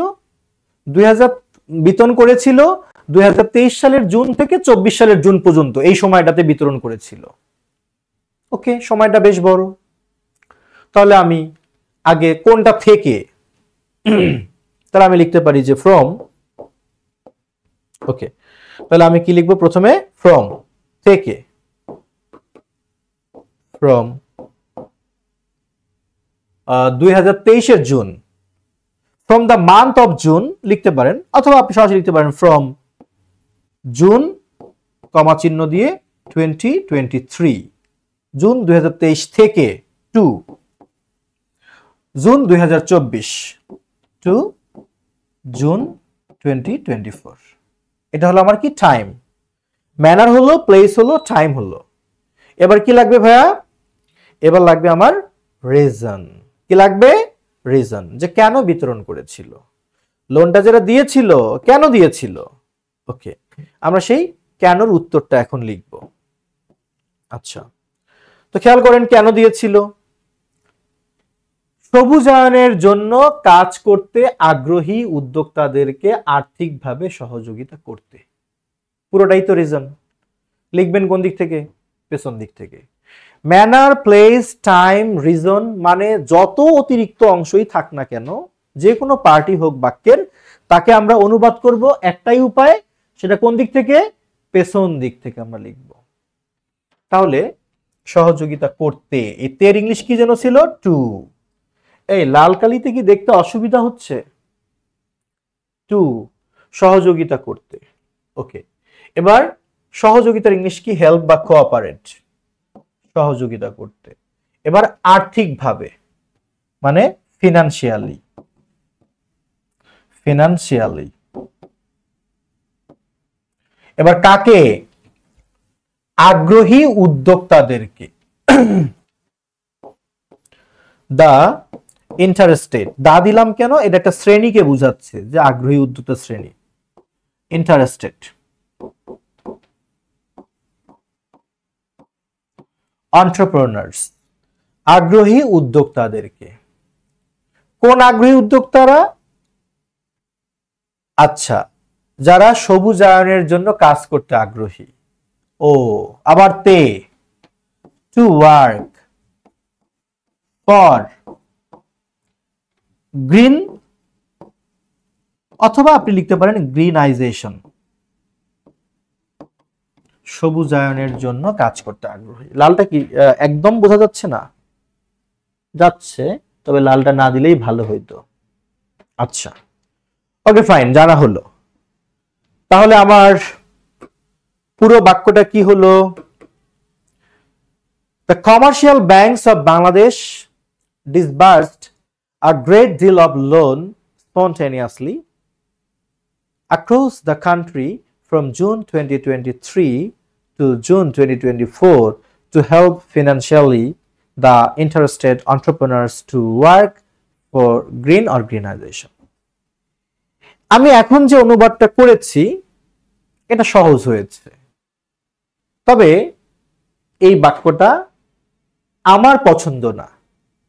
আমি লিখলাম আমারই পছন্দ না, হ্যাঁ এই জন্যই পছন্দ না, এটা লেখা হয়েছে, বাট লেখার মধ্যে ম্যাচুরিটি খুঁজে পাওয়া যাচ্ছে না। কি বলেন? হ্যাঁ, রাইটিং এও ম্যাচুরিটি আছে। তাহলে কি করতে হবে? নিয়মের জাতাকল থেকে বের হয়ে আসতে হবে। ওই যে নিয়ম শিখছি, সাবজেক্ট ভার্ব অবজেক্ট, তারপর হিসাব করে করে ম্যানার, প্লেস, টাইম, রিজন, এই সিরিয়াল মেনটেন করতে হবে না, বরং যেটা যেখানে মানায় তাকে সেখানেই বসাই দিবেন। মানে কি দেখাচ্ছি। এই বাক্যটা ধরেন আমি এবার ভেঙে ফেলবো, আমি অন্যভাবে লিখব। কিভাবে? আমি স্পন্টেনিয়াসলি শব্দটাকে এখানে রাখলাম না, একে আমি ভার্বের আগে বসাই দিলাম এই জায়গায়, যে স্পন্টেনিয়াসলি আমি এখানে দিলাম, মানে ভার্বের আগে অ্যাডভার্ব তো দেওয়াই যায়, ওকে দিলাম। আরো আমি কি কি করব জানেন? আমি সব অতিরিক্ত অংশ একদিকে দিব না, বরং আমি কি করব, আমি একটা অংশ আগে নিয়ে আসব। কোনটাকে আগে নিয়ে আসব? আমি চাইলে এই যে রিজন আছে না, এই রিজন অংশটুকুকে আমি বাক্যের শুরুতে নিয়ে আসতে পারি। ওমা তাই নাকি? হ্যাঁ তাই।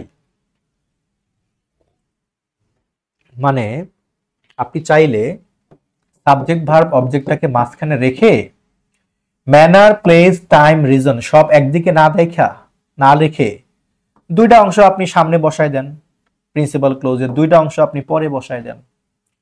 কোন দুইটা আগে নিব আর কোন দুইটা পরে নিব এটা আমি জানাবো, বাট আপনি নিতে পারবেন এভাবে।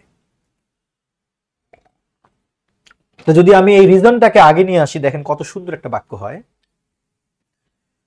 টু ফিনান্সিয়ালি হেল্প, ফিনান্সিয়ালটাকে আমি সামনে নিয়ে আসবো, আরো সুন্দর হবে। এই ওয়ার্ডটাকে আমি এখানে নিয়ে আসবো। To financially help the interested entrepreneurs to work for green বা গ্রিনাইজেশন, এদেরকে সাহায্য করার উদ্দেশ্যে the commercial banks of Bangladesh spontaneously disbursed a great deal of loan across the country from June 2023 to June 2024. কোনটা ভালো শোনায়? আগে যে বাক্যটা লিখছিলাম সেটা নাকি এই পরেরটা? কমেন্ট করেন, আগেরটা নাকি পরেরটা, কোনটা ভালো লাগে? শুনতে ভালো শোনায় কোনটা? প্লিজ একটু মন্তব্য করবেন। শুনতে ভালো শোনায় কোনটা? গুড, টিটু বড়ুয়া, চমৎকার।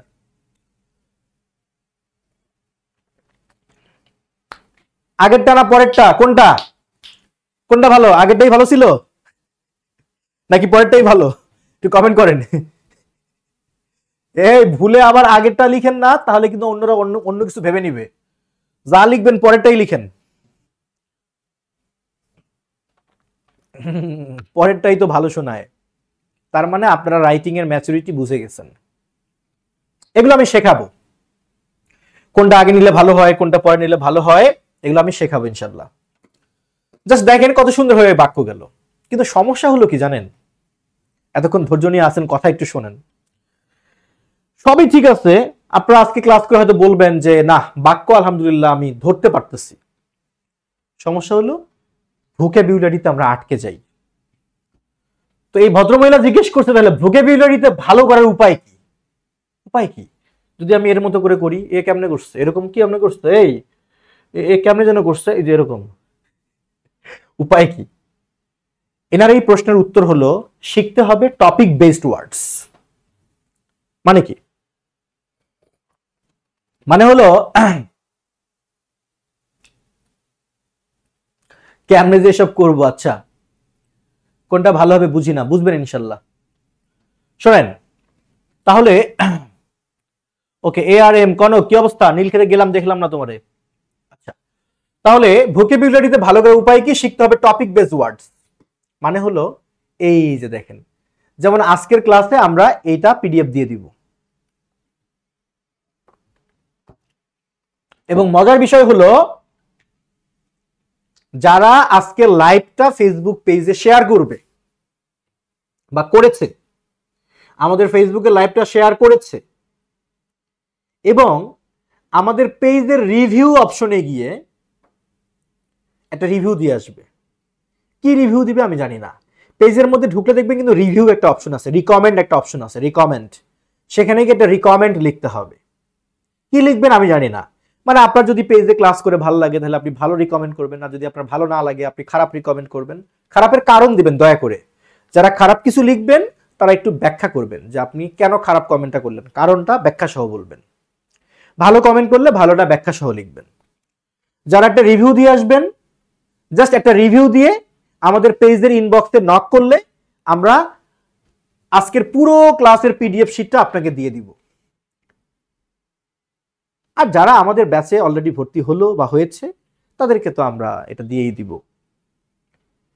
ফেসবুক লাইভে যারা দেখছেন কাজ করতে হবে দুইটা, শেয়ার দিতে হবে আর পেজে একটা রিভিউ দিতে হবে। রিভিউটা স্ক্রিনশট নিয়ে আমাদেরকে ইনবক্সে করলে আমরা পুরো ক্লাসটা আজকে দিয়ে দিব। খেয়াল করেন যেটা বলছিলাম, ওয়ার্ডস অ্যান্ড কনফ্লিক্টস মানে টপিক বেস ওয়ার্ডটা কি। ধরেন যুদ্ধ দ্বন্দ্ব নিয়ে আপনি কিছু লিখতে চান, কি লিখবেন? অনেক কিছু লেখা যায়, গল্প লেখা যায়, রচনা লেখা যায়, প্যারাগ্রাফ লেখা যায়, চিঠি লেখা যায়, অনেক কিছু লেখা যায় বা অনুবাদ করা যায়।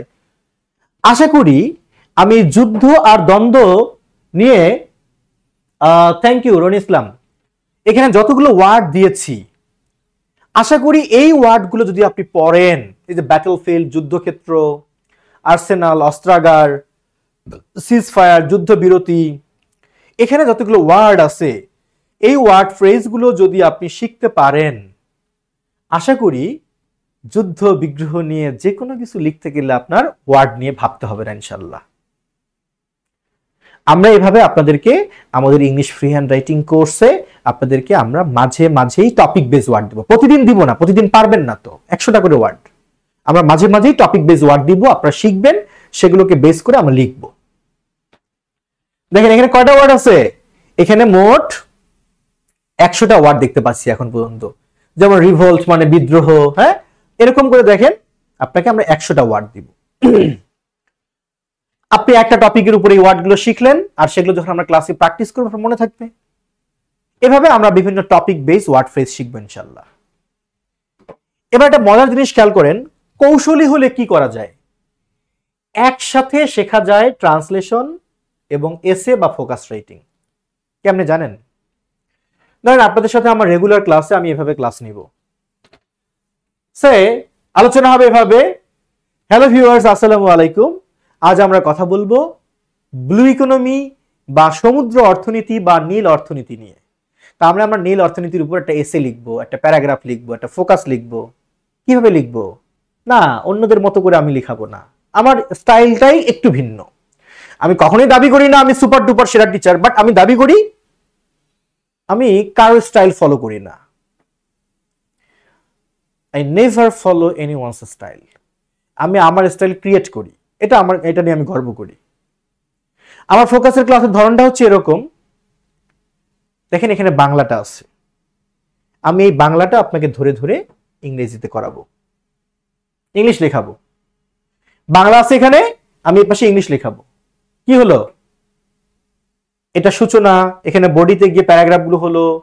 আপনি রচনা, একটা বাংলা রচনা শিখলেন, একই সাথে একটা ইংলিশ রচনা শিখলেন, একই সাথে আপনি অনুবাদটা শিখলেন। এভাবে বাংলা থাকবে, পাশে আমরা ইংলিশ লিখবো, বাংলা থাকবে, পাশে আমরা ইংরেজি শিখবো। এই যে এখানে বাংলা, পাশে ইংলিশ, বাংলা, পাশে ইংলিশ।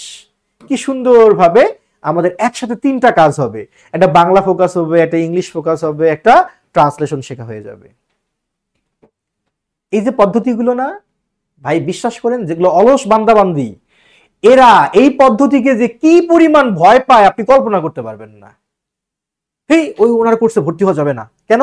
আরে গাধার মতো খাটাই নাই, একদিকে বাংলা থেকে আবার ইংলিশ করতে হয়, পুরো 2 ঘন্টা লিখতে লিখতে আমার হাত ব্যথা হয়ে যায়, না আমি এই কোর্স করব না। মাপসাই আমি তোমাদেরকে চাইও না। আমার কথা, আমার স্টুডেন্টের সংখ্যা কম হোক বাট পরিশ্রমী হোক, ওকে আমি শেখাবো, যত কষ্ট হোক। ধৈর্য নাই, পরিশ্রমী না, জানে না how to honour a teacher, শিক্ষককে কেমনে সম্মান করতে হয় বোঝে না, তাদেরকে আমি আসলে কখনো পড়াতে চাই না। আমি চাই নম্র ভদ্র কয়েকটা স্টুডেন্ট, যারা দুর্বল হোক বাট আমি শেখাবো। শর্ত হচ্ছে নম্র ভদ্র হইতে হবে, ধৈর্যশীল হতে হবে, শিক্ষককে ন্যূনতম সম্মান করার মতো মানসিকতা নিয়ে আসতে হবে। বিশাল বড় হোমরা চুমরা ভাব নিয়ে আসছি, এই ভাই আজকে কি পড়াবেন, এটা পড়ান এটা পড়ান, সঙ্গে সঙ্গে কোর্স ফি দিয়ে আমি ক্যান্সেল করে দিই, ফেরত দিয়ে ভর্তি ক্যান্সেল করে দিই। এর কিছু শেখে না কখনো। এদেরকে পড়ানো মানে নিজের মেধা নষ্ট, আমি পড়াই না। সো আমার এইগুলো হচ্ছে সিস্টেম, রাইট? এইবার আসেন আমরা দেখলাম কিভাবে আমাদের একসাথে কত কিছু, হ্যাঁ পুরোটাই ট্রান্সলেশন করব পুরোটাই পড়া হয়ে যাবে। এবার আসেন ভাইয়া, আমাদের ইংলিশ ফ্রি হ্যান্ড রাইটিং এর কেমন হবে স্টাডি প্ল্যান? ভয় পাওয়ার কিছু নেই, কঠিন না, একদম সহজ করে হবে। কেমন হবে স্টাডি প্ল্যান? আমরা সেই স্টাডি প্ল্যানটা কেমন হবে এটা আমরা এখন একটার পর একটা একটু জানবো, প্লিজ। হ্যাঁ, মনোযোগ দিব। আমরা এখানে কি কি শিখব? এইখানে এই টপিকগুলো থাকবে: ট্রান্সলেশন বাংলা থেকে English and free hand writing, আবার ট্রান্সলেশন ইংলিশ থেকে বাংলা, রিডিং কম্প্রিহেনশন মানে একটা প্যাসেজ পড়ে আমরা যেন থিমেটিক কোশ্চেনের উত্তর করতে পারি, আমরা যেন সামারি প্রেসি লিখতে পারি, reading comprehension. The art of letter or application writing, আমরা যেন চিঠি বা অ্যাপ্লিকেশন লিখতে পারি। ফোকাস রাইটিং, এসে রাইটিং, যেটা নর্মালি ব্যাংকের পরীক্ষার জন্য দরকারি বেশি, ব্যাংকের জন্য ফোকাস, বিসিএস এর জন্য essay. Argument writing, feature writing, letter writing বা letter to editor, paragraph writing, short note writing, story writing এবং how to read English newspaper. English newspaper সবাই পড়তে চায়, সবারই শখ, কিন্তু মনে হয় ইস কেউ যদি আমাকে কয়েকটা দিন পড়াই দিত, আমি যদি অভ্যস্ত হতাম। মনে হয় না? বলেন মনে হয়, এটা বাট বলতে পারেন না কাউরে। আমি সেই দুঃখটা আপনাদের বুঝি, that means I can feel your pain, এবং সেই জায়গা থেকে আমরা ক্লাস রাখছি এটার উপর। ইনশাল্লাহ আমি এখানে স্ক্রিনে যে কয়টা টপিক দেখাইলাম না, একটা স্ক্রিনশট নিয়ে রাখেন। যারা অধৈর্য হন তাদেরকে বলি, একটা স্ক্রিনশট নিয়ে রাখেন। এটা এই পুরো কোর্স শেষ করার পর আপনার সাথে আমার কথা হবে। কোর্স শেষ করার পর আপনি আমাকে বলবেন যে আমি কোনো কিছু বাদ রাখছি কিনা, বাট কোর্স শেষের আগে কোনো কথা হবে না। কোর্স শেষ করার পর বলবেন বাদ আছে কিনা। এগুলো আমি ধারাবাহিকভাবে এমনভাবে আপনাদেরকে পড়াবো যেভাবে পড়ালে আপনার সুবিধা হয় সেভাবে পড়াবো। একটা কোর্স প্ল্যান তো অবশ্যই থাকবে, বাট এমন যদি হয় যে আজকে ট্রান্সলেশন বাংলা থেকে ইংলিশ করাইলাম, বাট কালকে ইংলিশ থেকে বাংলা অনুবাদটা করালে ভালো হয়, আমি সেটা করাবো। আপনার ভালোর জন্য যা যা হয় তাই করানো হবে, বাট এই টপিকগুলো শেষ করা হবে ইনশাল্লাহ। আচ্ছা, এইবার আসি আমরা, এগুলো থাকবে আমাদের টপিক। এখন সমস্যা হলো সবাই বলে, আপনাকে পরামর্শ দেয় যে প্রচুর অনুশীলন করতে হবে, অনুশীলনের বিকল্প নেই। ভাই, পৃথিবীতে সবচেয়ে সহজ কাজ কি জানেন? পরামর্শ দেওয়া। এই একটু বন্ধ করে দাও ওটা। সবচেয়ে সহজ কাজ হলো পরামর্শ দেওয়া। পরামর্শ সবাই দেয়, বাট পরামর্শটা বাস্তবায়ন করার জন্য সবাই রাস্তা দেখায় না, বাট ইএনজি লার্নিং রাস্তা দেখাবে। ট্রান্সলেশনে আলট্রা প্রো ম্যাক্স হতে চাইলে আপনাকে প্রচুর অনুশীলন করতে হবে। এর জন্য কি হবে? আমাদের অলরেডি আমরা একটা হোয়াটসঅ্যাপ গ্রুপ খুলেছি। যারা ইতোমধ্যে ভর্তি হয়ে গেলেন, আজকে অনেকে ভর্তি হয়ে গেছেন, এর আগে হয়েছেন, এই নতুন ব্যাচে যারা ভর্তি হয়েছেন, কেউ যদি হোয়াটসঅ্যাপ গ্রুপে যুক্ত না হয়ে থাকেন, কোর্স কোঅর্ডিনেটরকে নক করলে হোয়াটসঅ্যাপ গ্রুপে যোগ করে দেবে। অর্থাৎ আমাদের ইংলিশ ফ্রি হ্যান্ড রাইটিং কোর্সে যুক্ত হওয়ার পর আপনাকে আমরা একটা হোয়াটসঅ্যাপ গ্রুপে যোগ করব। সেখানে আপনাদের হোমওয়ার্ক দেওয়া থাকবে, সেই হোমওয়ার্কগুলো আপনারা সাবমিট করবেন। যেমন আজকের ক্লাসের জন্য একটা হোমওয়ার্ক আছে, সেটা আমরা পিডিএফ করে দিয়ে দিব, আপনারা পাবেন গ্রুপের মধ্যে।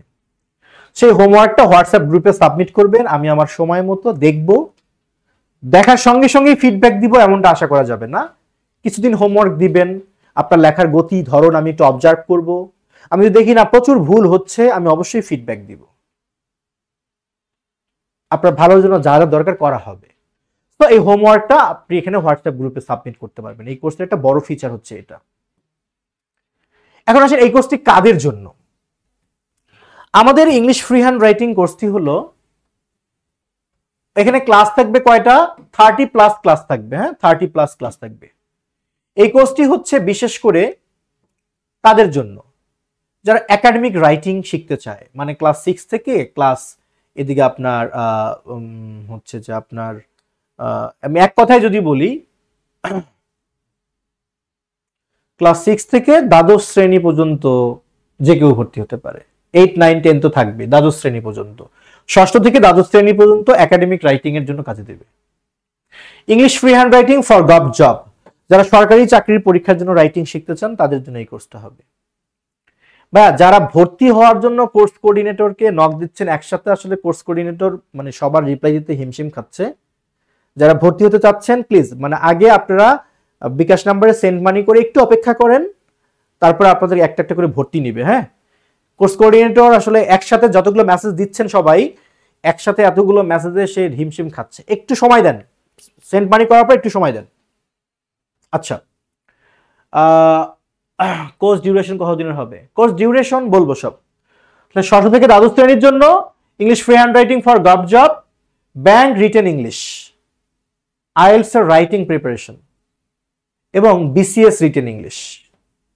অর্থাৎ একটা কোর্সে আপনি যেখানে রাইটিং আছে সেখানে সমাধান হবে ইনশাল্লাহ, 0 to অ্যাডভান্স থেকেই হবে, সেটা আজকে ক্লাস করেই বুঝতে পারছেন। আর আমি বলবো আমাদের ট্রান্সলেশন আর ফ্রি হ্যান্ড রাইটিং যে আজকের কোর্সটা দেখতেছেন এটা কিন্তু সবার জন্য না, এটা হলো যারা ইংরেজিতে খুব দুর্বল তাদের জন্য। যারা সবল তাদের জন্য আমাদের অন্য ব্যাচ আছে, সবলদের ফাইন টিউনিং করার জন্য আমাদের আলাদা ব্যাচ আছে। যেমন আমাদের বিসিএস রিটেনের জন্য 47 বিসিএস রিটেনের জন্য আলাদা একটা ব্যাচ আছে, ব্যাংকের রিটেনের জন্য আলাদা ব্যাচ আছে, এরপরে আপনার ইংলিশ ফ্রি হ্যান্ড রাইটিং এর জন্য ব্যাচ আছে, সবলদের জন্য রাইটিং এর আলাদা ব্যাচ আছে। তো আমাদের কোর্স কোঅর্ডিনেটরের সাথে কথা বললে ওই যে ফোন নাম্বার জানতে পারবেন। এছাড়াও আমাদের কি আছে, ছোটদের English grammar, free hand writing and spoken English. আপনাদের যাদের ক্লাস 2 থেকে ক্লাস 9 পর্যন্ত পড়ুয়া ছোট ভাই বোন, ভাগনা ভাগ্নি, ভাতিজা ভাতিজি আছে, তাদেরকে কিন্তু এই কোর্সে আপনি যুক্ত করাতে পারেন। চমৎকার একটা কোর্স, বাচ্চারা এখন থেকে শিখবে। সবার জন্য ইংলিশ গ্রামার, যারা রাইটিং শিখতে এসে দেখতেছেন না গ্রামারের উইকনেস কাটাতে হবে, তাদের জন্য আমাদের একটা 100 টপিক মানে 100টা টপিকের উপর একটা ইংলিশ গ্রামার কোর্স আছে, 0 থেকে শুরু করতে পারবেন, যেখানে ইংলিশ গ্রামারের 100টি টপিক থাকবে। সবার জন্য এটা একদম স্কুলগামী শিক্ষার্থী থেকে চাকরি প্রত্যাশী যুবক যুবতী সবার জন্য, তরুণ তরুণী সবার জন্য এবং শিক্ষকদের জন্য এই গ্রামার কোর্স। এখানে মোট লেকচার সংখ্যা হচ্ছে 100টি, মানে একটু লং কোর্স। আচ্ছা, যাই হোক আমরা মূল কথা আসি। আজকের যে আমরা ফ্রি হ্যান্ড রাইটিং ক্লাসটা করলাম, আশা করি আপনারাও আশা করতে পারেন এই রাইটিং কোর্সটা সম্পূর্ণ করলে আপনার কাছে রাইটিং ইজ ইকুয়াল মনে হবে a piece of cake, a piece of cake, মানে একদম অত্যন্ত সহজ। এরকম অনেক ইডিয়ম আমরা শিখবো ইনশাল্লাহ ক্লাসে। এবার আসেন আসল কথা একটা আসি। আমাদের কোর্সে ক্লাস থাকবে 30+, সপ্তাহে 3 দিন ক্লাস হবে, সেই হিসেবে ডিউরেশন 3 মাস প্লাস। আমরা পবিত্র রমজান মাসকে কেন্দ্র করে আমাদের ইংলিশ ফ্রি হ্যান্ড রাইটিং ব্যাচে নতুন যাদেরকে যুক্ত করতেছি তাদের জন্য আমাদের 50% ডিসকাউন্ট থাকবে। তবে পুরো রমজান মাস জুড়ে না, আমরা ডিসকাউন্টটাকে ভাগ করে দিচ্ছি। আগামী কাল পর্যন্ত 50% ডিসকাউন্টে ভর্তি হওয়া যাবে, তারপর থেকে 30% ডিসকাউন্টে ভর্তি হওয়া যাবে, এরপরে পুরো রমজান জুড়ে 20% ডিসকাউন্টে ভর্তি হতে পারবেন, বাট আগামী কাল পর্যন্ত 50% ডিসকাউন্টে ভর্তি হতে পারবেন। যাদের এই কোর্সটা সত্যি সত্যি দরকার তারা শুধু কমেন্ট বক্সে কোর্স ফি কত বা ইত্যাদি না লিখে, এটা আমাদের হোয়াটসঅ্যাপ নাম্বার 01605299524, আপনার ইচ্ছা হলে বা প্রয়োজন থাকলে আমি বলবো কাইন্ডলি আপনারা একটু হোয়াটসঅ্যাপে নক করেন, ডিটেলস আপনাকে দেওয়া হবে। এই কমেন্টে রিপ্লাই দিয়ে দিয়ে আসলে ভর্তি করানো যায় না, কারণ অনেক কমেন্ট করে, এতগুলো রিপ্লাই দিতে পারি না। ক্লাস হবে সপ্তাহে 3 দিন, সবই জানানো হবে, আপনি একটু নক করবেন, সবকিছু আমরা দিয়ে দেবো। ওকে, আর ক্লাসগুলো রাত 10টায় হবে। হ্যাঁ, রাত 10টায়। তো এই হচ্ছে আমাদের কোর্সের ডিটেলস। শেষে আপনাদের কাছে আশা বা প্রশ্ন থাকতেই পারে যে আপনাদের পছন্দের ইএনজি লার্নিং কর্তৃক আয়োজিত ইংলিশ ফ্রি হ্যান্ড রাইটিং কোর্সটিতে ভর্তি হতে আবারও বলবো ফোন করুন বা হোয়াটসঅ্যাপ করুন এই নাম্বারে। সুতরাং আমাদের রাইটিং কোর্সে যুক্ত হচ্ছেন তো? এই প্রশ্ন থাকলো। রাইটিং কোর্সে যুক্ত হচ্ছেন তো? যারা হচ্ছেন তারা কমেন্ট বক্সে লিখবেন ইয়েস, আমরা তাদেরকে নক করব, চেষ্টা করব। বাট আপনারা ভর্তির জন্য অবশ্যই হচ্ছে আপনারা ওই ফোন নাম্বারে আপনারা হোয়াটসঅ্যাপে নক করবেন বা ভর্তির জন্য কথা বলবেন। আচ্ছা, অনেকে কথা বলার জন্য চেষ্টা করতেছে, আমরা এখনই কথা বলবো, আমার আলোচনা শেষ। আমি অনেকের প্রশ্ন নিব, যারা লাইভে আছেন তারাও শোনেন, গুরুত্বপূর্ণ কিছু প্রশ্ন আসবে। আচ্ছা, রেকর্ডটা একটু বন্ধ করে দিই। আচ্ছা, সবার কাছে শুনি, আমি একটু দেখি।